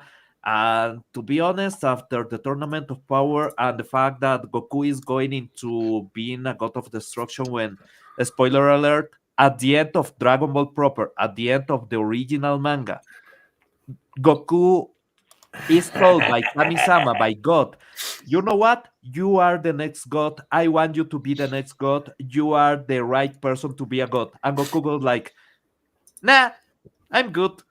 And he just goes away. That's Goku. And know who Goku is by Toriyama is much different from the Goku we get. Even if you see at Yeah, the and you end can actually of respect that. at the end of Dragon Ball Z, Goku is in a position where he's actually already mature. He's already intelligent enough to understand everything that's going on, and that's why he wants to train the next generation. What That's why he wants to train up and everything. And no, in this, he's still an idiot. He's still not the kind of character that you saw at the end of the Buu saga. And I don't mean even at the tournament at the end of the Buu saga when he's fighting with Buu and he's doing the Genki Dama and he's about to unleash all that power. And his main focus is this is something that needs to be done for good because we need to end this fight. We need to finish this evil. And now he's letting go Freezer alive, and that's stupid enough. Uh, do you remember on the Cell Saga when he teaches what he learned with Frieza to Gohan when he's fighting with Cell? Just kill him already. This is not worth the fight. This is not Yeah, worth the entertainment. You need to do this because it's the right thing. And I'm sorry, but you need to kill. yeah, That is yeah. the It's a Goku very that big misconception. People think Goku is just a childish fool who literally risk everything just to have a good fight. But yes, he wants to have a good fight. But when the time comes, he will put the foot down. Yeah, and that he learned because he was actually willing, not because he wanted to fight Freezer again, because he wanted to basically be kind. That's the kind of character that he is. He is always trying to be kind to others, even to the evildoers. And he thinks about redemption as something that can be done because Tenshin Han got redeemed even though he Piccolo. was Big. Piccolo got redeemed, Vegeta got redeemed. And remember when he let I wouldn't say Vegeta go, redeemed. no, he's redeemed, but when he let Eh, Vegeta go, is because he still too many thinks, dead bodies. yeah, of course. But They got remember what, better. yeah, remember what Goku said. Even if he's evil, I'm just thinking, what a waste, because he believes that Vegeta can become something greater.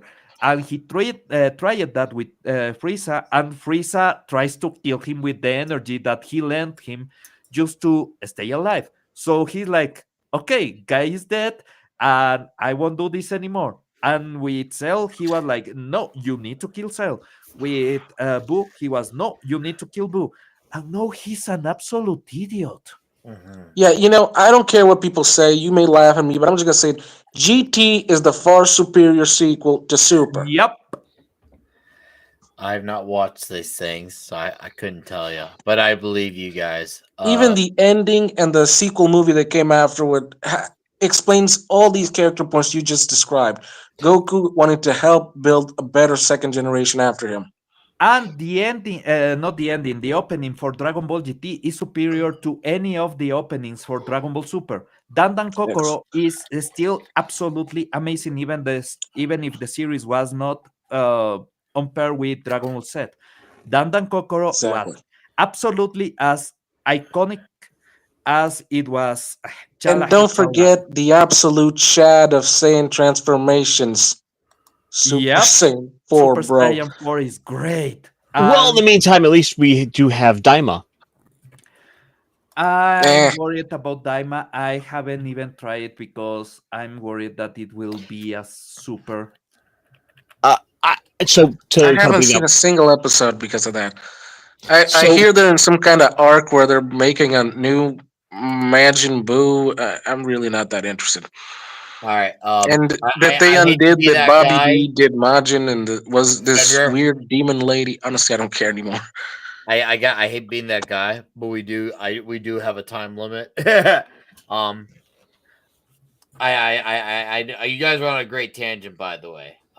We do gotta move on to a few things. One, I just want to acknowledge Neil. Thank you for being here, sir. Appreciate it. Have a great, excellent night. Casper will have some show and tell soon, and also I want to answer in Blazing 64's question about did I enjoy the Horseman? Please watch my video. Just watch that the stream.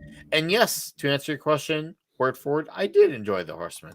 I had a very fun time with it, and it was a lot of cool action. I had fun watching a dude be a vigilante, and it was a really human story, which I really did not expect from a vigilante type of character. I mean, granted, most vigilantes, Daredevil, Punisher, are, but this really kind of emphasized it on it quite a bit. So I had a great time with it. So yes, please watch the video though. Thank you to answer your question. But our man Caster here has some stuff to show and tell on. And we'll have to call it a night in a half hour too. Yep. So I'll try to be very brief here, but I do have one physical item to show off, and then I want to get to my favorite segment, your favorite segment, everyone's favorite segment, where we look ahead to next week. So this week I did a little bit of a gift exchange with some of the other friends from the internet here. With my buddies with Pops, Snowboki, Squeak over on Talk Hard, and I got in the mail something from Pops. Ooh. And we've been talking some Transformers a little bit behind the scenes, and he got me something that I was not expecting here at all. And I can say I am so pleased to have this. I'm gonna Megan you. Yeah. I open the package. I have no idea what to expect. I'm like, look at it. Huh? What? It's this is issue 2. This is the this is a second printing of issue 2. And we look at that. We got our boy Cliff Jumper. Speaking of Transformers, Hot Rod just appeared in the last issue of Void Rivals. Yeah. The last issue of Void Rivals was really good too. Last week's Void Rivals was freaking awesome. So Hot Rod, man, Hot Rod. It's great. You're getting to see more and more of sort of like kind of I don't want to say secondary or background characters, but we're starting to see some of like more tertiary characters. Mm-hmm. But with that said, I do have a few. We do have actually a pre-packed week next week to for books to show off. You got a packed week. Ooh. So, as I said, this is of course this is the moment in the show where I like to go ahead and show off some books coming up for next week, which hopefully will be arriving at your local stores. You're at your local stores on time, because as much as we love comics, we love some classic comics. There are new books coming out that we want to enjoy and share, and kind of take a moment to highlight a few of the books that we do want to support. So this is just a couple of books, a couple things that kind of caught my eye that may be at your local shop. If not, talk to them, see if they can't order these things for you. But with that said, of course, we have Transformers 15 coming on the way, and dude, this book has just been consistently one of the best books of every month. And Jorge Corona is back, which is great to see. I'm glad Jorge Corona is doing the art again, so that's good. That makes me even more happy Jorge is back, because I know he took 2 issues off. I didn't think he was gonna come back after, so I thought, oh, that was okay. That was his kind of his thing. He's in, he's out. Nah, he's coming back, and I can't wait. I'm really looking for this, especially after what we have at the last 2 issues, and we can finally get back to the present day with the story taking out from issue 12. So it's got to be a follow-up to issue 12 and issue 14 simultaneously going into 15. So I'm looking forward to this, man. I'm really looking forward to this. And I mean, just off the bat, let's go ahead and address the giant elephant in the room that is here, which is another combiner. I mean, you remember what happened when Devastator showed up last time, and that completely changed the game. We've been seeing the depending on continuity, which version we're talking about, this is effectively going to be the Combaticons, but we are getting to see one of the second most popular Transformers combiner teams. With a couple of great covers, and by the way, it's like I love this connecting jazz covers here, by the way.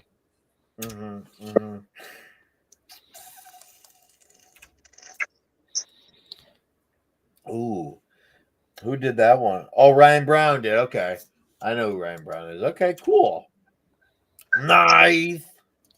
I'm like Mike Tyson. That's nice. That's really nice. It's really good. It's really nice. Oh yeah. Oh no, Logan Paul, don't beat me up.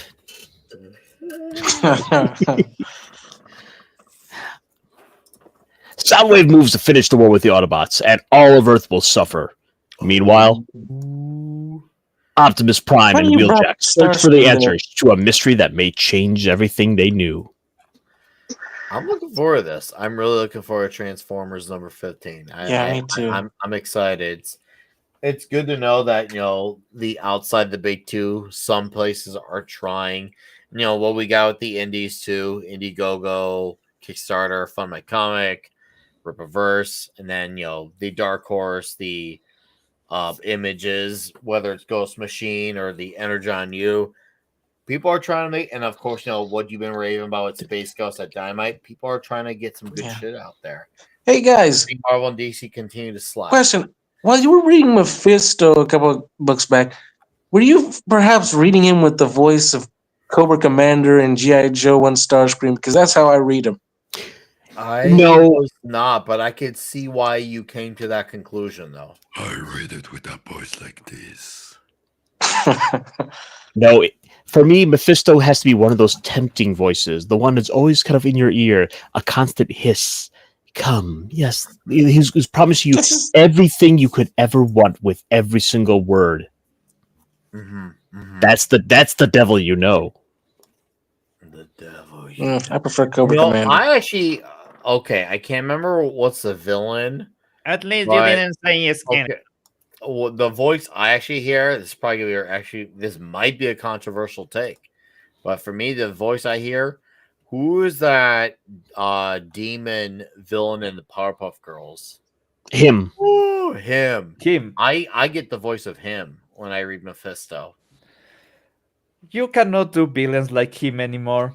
No. Especially because now they will try to make him a hero, and actually Yeah. They'll make him a her. He was a trans icon. Yep. Trans-species, yes, he was partly a crab. Actually, I think, he's the source of crabs. Oh, it's Mr. Krabs' mother. No, I meant maybe all those people with crabs, it's because of him.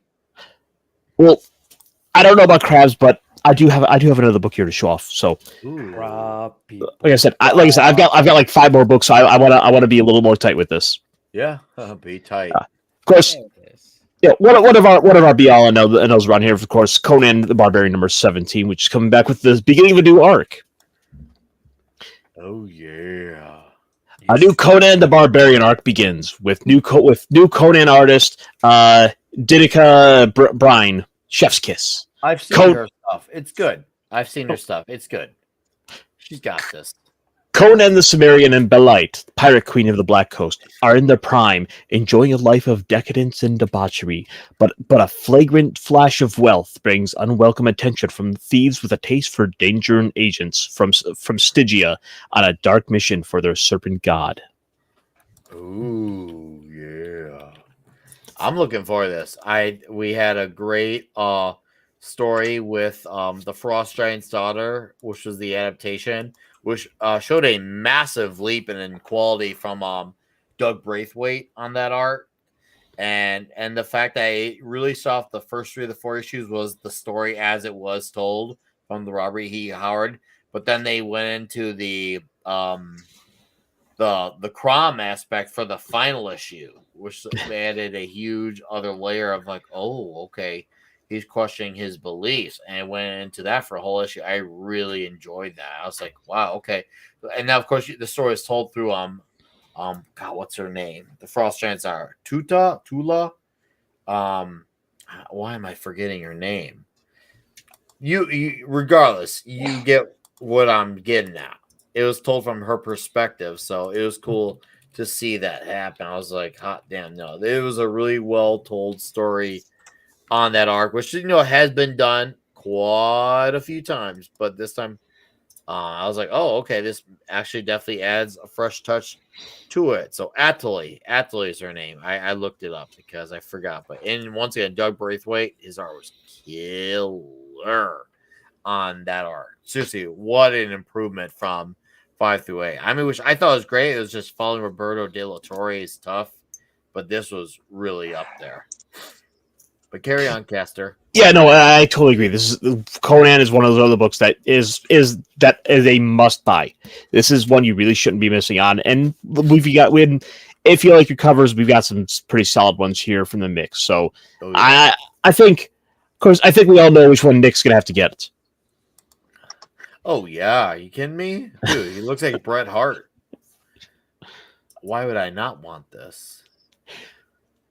But with that said, of course, there is more. Slated for next week is more this Conan. A Village People comic? Village People comic. Oh, Nice. Part 2 of Jason Aaron. do it. I'm curious to see how that main story is going to follow up. If it somehow doesn't deliver, the side stories are going to be great.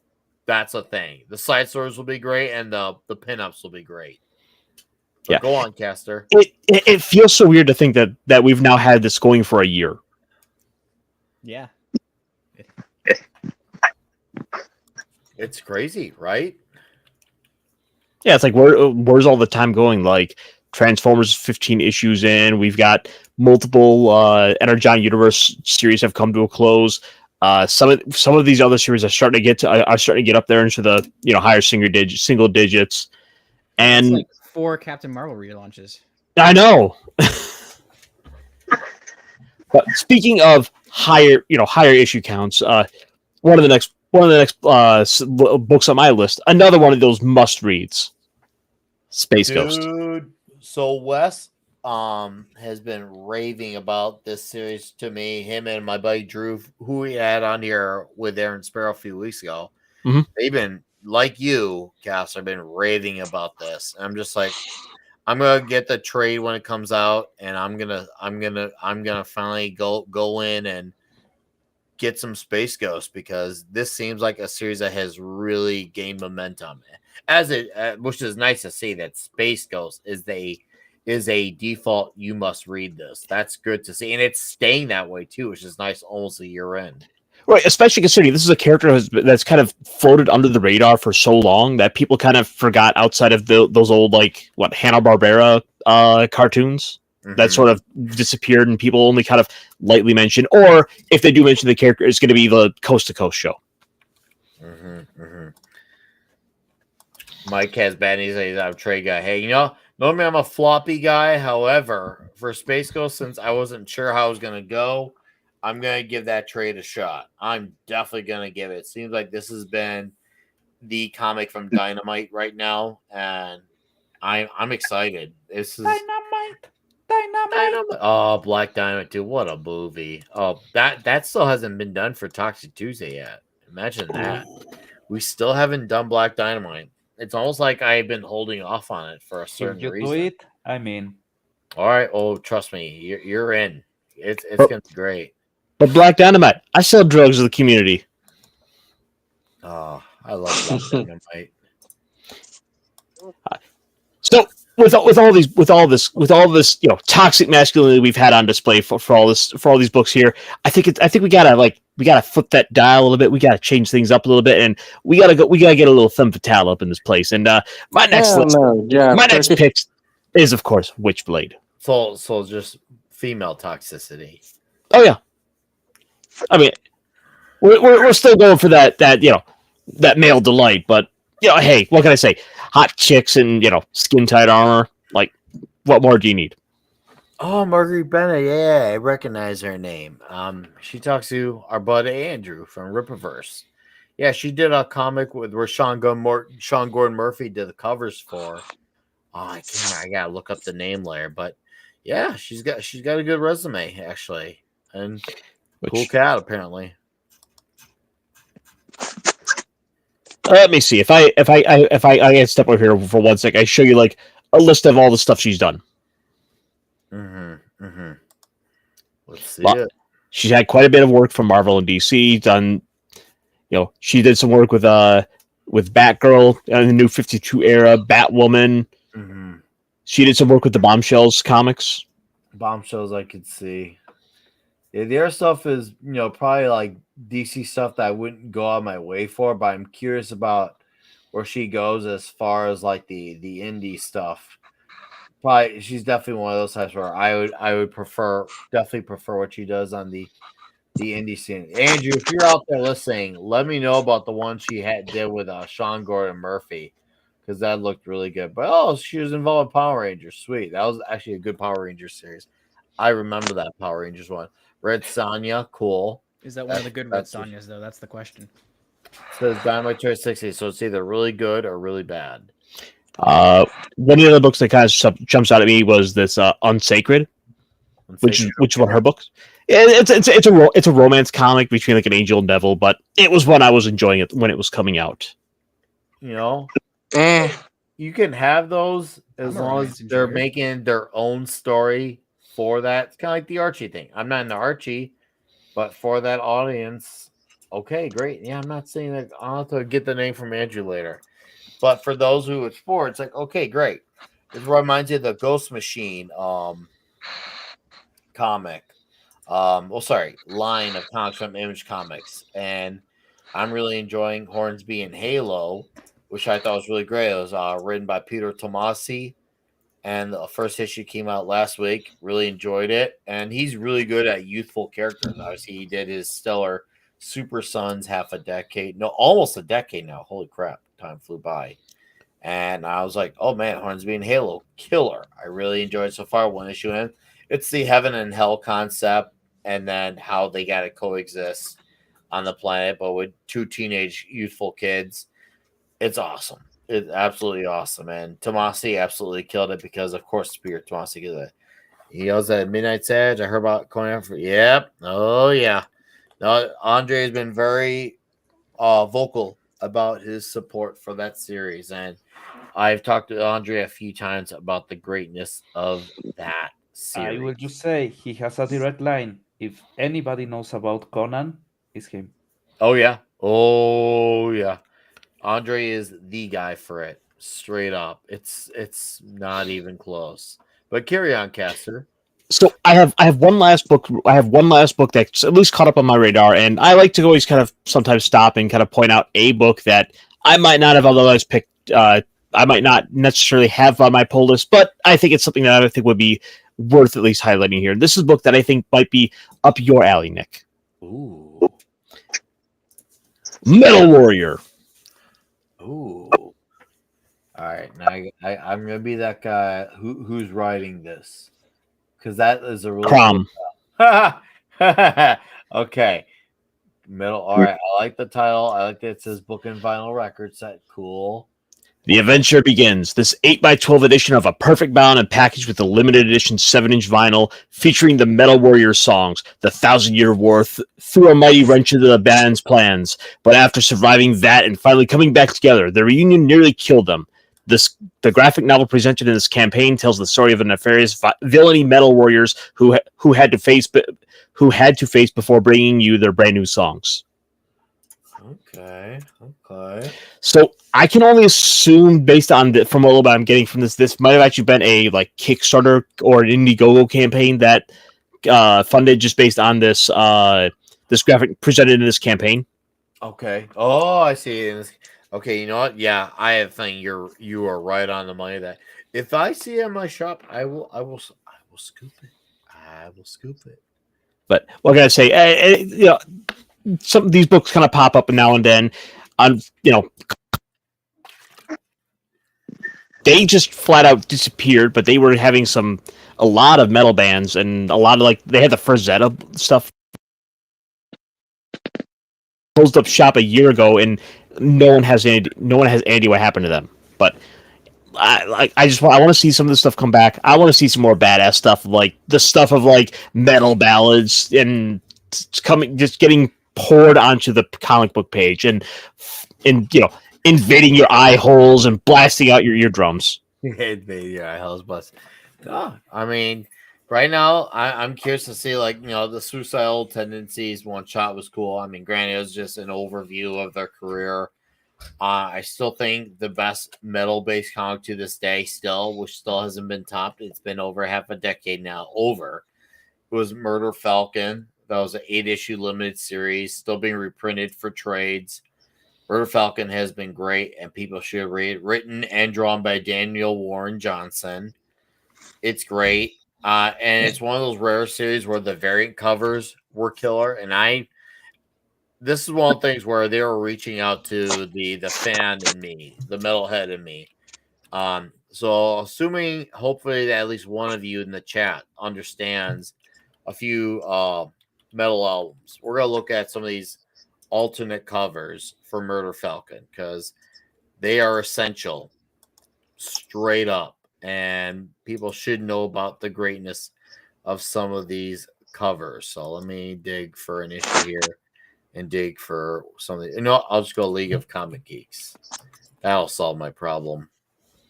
Murder Falcon. But yeah, it was 8 issues. Each issue had the main cover along with a variant cover of a album. And that's cool that he went the distance that way. And so we're gonna look at some covers together. And then Fender, I'll let you bounce really quickly, and then we'll get to the covers. So, sir, plug your plug. All right. Y'all know me. I'm Fenrir the Ice Wolf, typical lazy man, and attempted to one day become a good writer. So, if you want me to do anything involving my channel or my other projects, give me money. Only then will I be legally obligated to actually try. Nice cover, man. But yeah. But Fenrir, more importantly, folks, go follow him on Twitter because he is blowing it. He is blowing things up. He is got a hell of a following over there. If you want to see what Fenrir is up to, like all the hijinks he's getting into on social media, all the definitely he's someone to follow.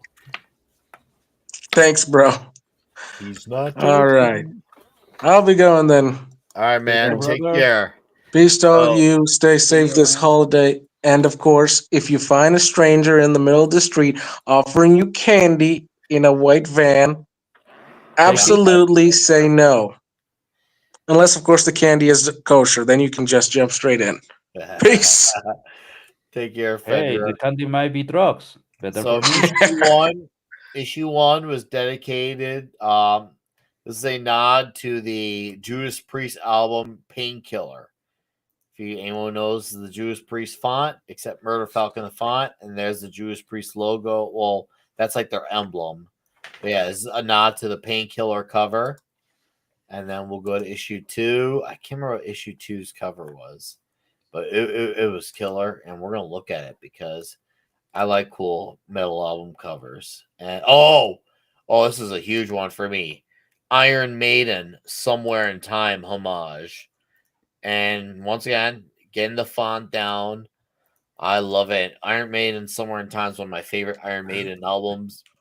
And to see it there, I was like, bro, that is freaking killer to see that. So, Iron Maiden right there. Absolutely undeniable. And issue 3, what was this is Bolt Thrower. So Bolt Thrower, Realm of Chaos.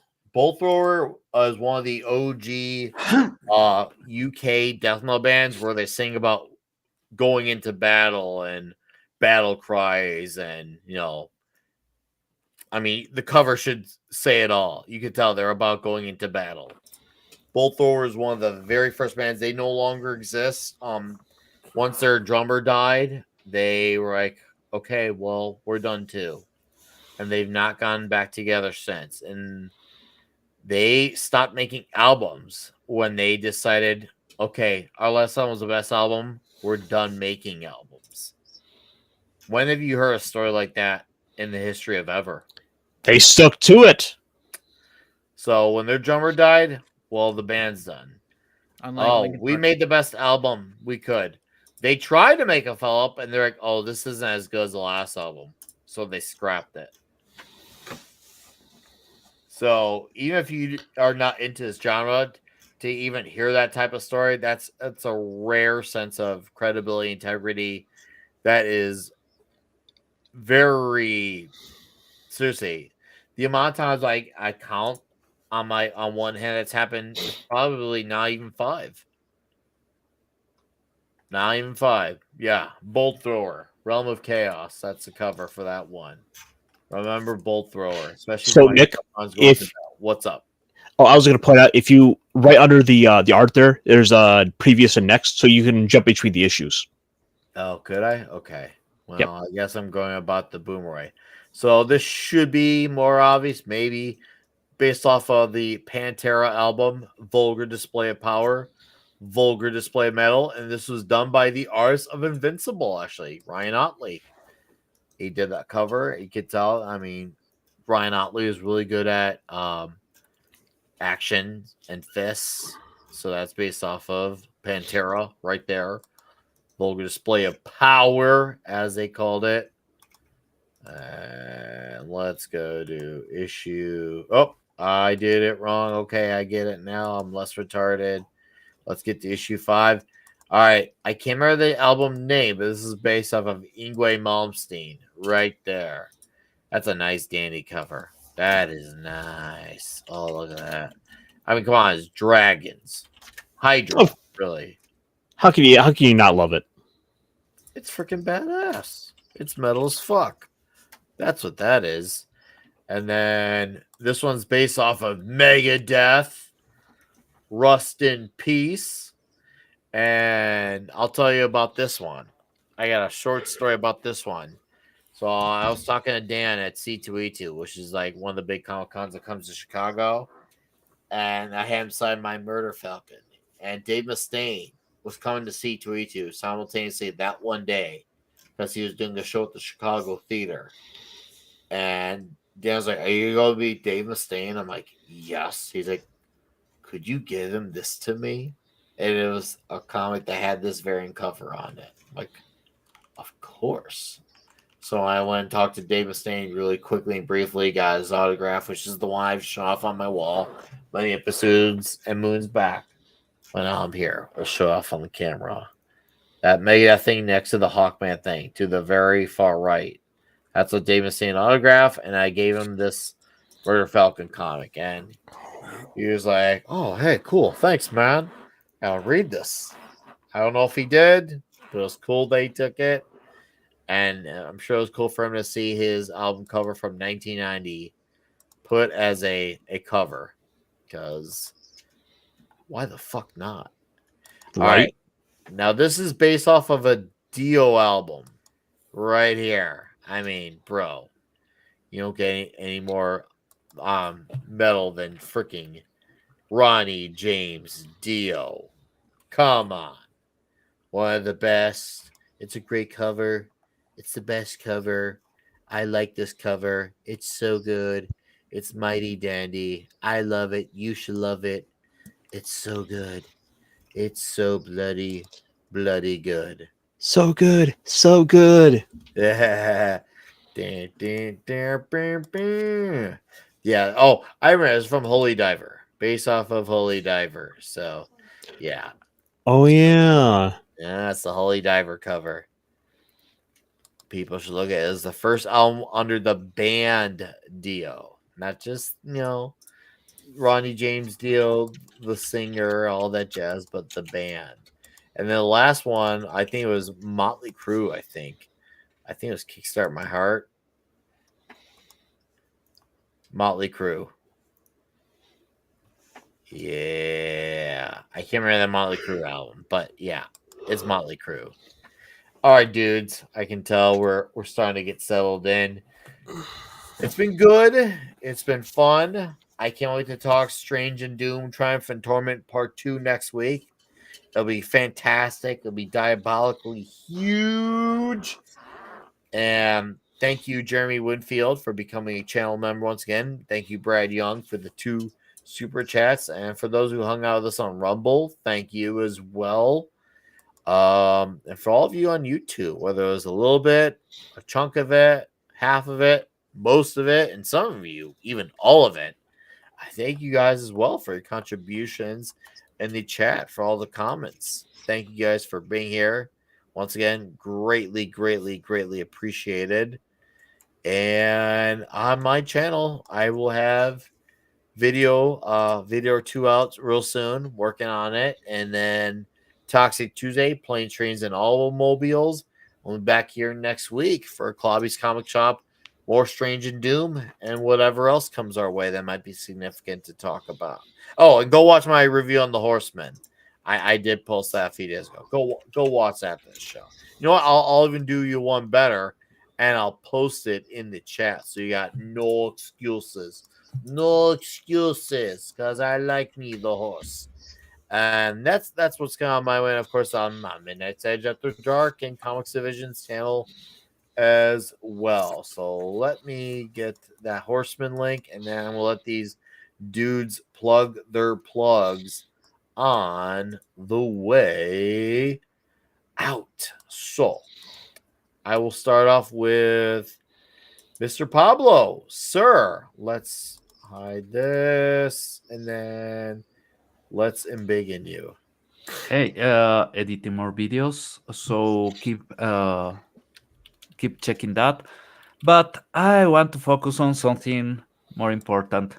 There's a couple of companies that went corporate around the worst time possible because they lost a lot of talent, they lost a lot of people, and yeah, I want to point you to something that you can enjoy, something you can really get, that is pure, that is absolutely calming. So go watch Pipa play Civilization and laugh your ass off. Do Also, it. he throws a lot of slurs, so Civilization was the way. God damn it, I enjoyed this stream so much. She's the best. Oh yeah, yeah. I was down under the weather. I was feeling like shit. Uh, just being sick and having to go full throttle all day. And then I got home and Pip is playing Civilization and I'm laughing my ass off and all the tiredness went away. Yeah, I will point you towards that. And I'm sorry Fauna is leaving. I am sorry a lot of Hololive is leaving. Maybe even Gura. Uh, I will be sad not hearing her sing anymore. But we still got Pipa, and Pipa is doing God's job by basically Yeah. introducing people to chaos. Mhm. Yes. Thank you, Pablo. Appreciate it, sir. It's been real. It's been fun. It's been huge. Hell yeah. Have a great rest of your night and weekend, sir. You too, brother. Be seeing you soon. Our guest, 5 picoseconds, who has his channel called Jade Light. Yeah. Well, it's my friend's channel, but yeah. I'm You exhausted. frequent. I'm gonna, so I'm just gonna drop the channel and Yeah. shut up. I was just on vacation. I forgot to pull it up. Hold on. Hey, I'm glad you're back home. Thanks for hanging out with us, and I can't wait to do it again next week. We're making up for lost time. Yeah, because I meant to be on the other 3 episodes of this series. And hey, we'll actually talk Battle of the Blackstone. Yeah. We'll go we'll go all the way in And with we'll it. have 2 other Conan issues to talk about. Yeah, dude, it's gonna be Strange and Doom, and then nothing but Conan and Transformers. It's gonna be great next week. Where the fuck is it? Okay, whatever. Move on to Caster. I'll post it when I find it. Okay. Well, hey, once again, thanks for being here, man. Great to hang out with you. I can't wait to repeat it again next week. Have a great weekend, Yeah. sir. I had something ready for show and tell this week too, but someone didn't read the comic, so I can't explain it. So I'll have it for That's next okay. week. Well, next week we'll make up for it. And then there's Caster. And yes, guys, when we're here next week, we can go a half hour longer than tonight. So it'll be even better. So, all right, Caster, plug your plug on the way out with your cloak of levitation. There we go. Guys, you can find me over my channel on Monday nights for the Mech Pit chat, where we talk about big robots, we talk about RPGs, we talk about just a lot of general positivity. So come on by, help me out, because I am creeping ever closer to 800 subscribers, and yeah, we need to. I got to get this going. And Blazon, the name is Spellcaster. Lol. Ironcaster has donned his cloak of levitation and become Spellcaster. But with that, I do have one last trick to show you.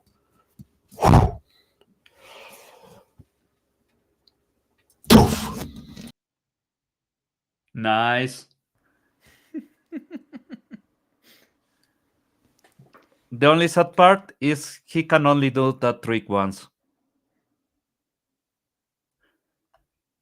Nick, you're Mute muted. yourself. I am muted. Look, I didn't say much. It's been good. That was a great trick.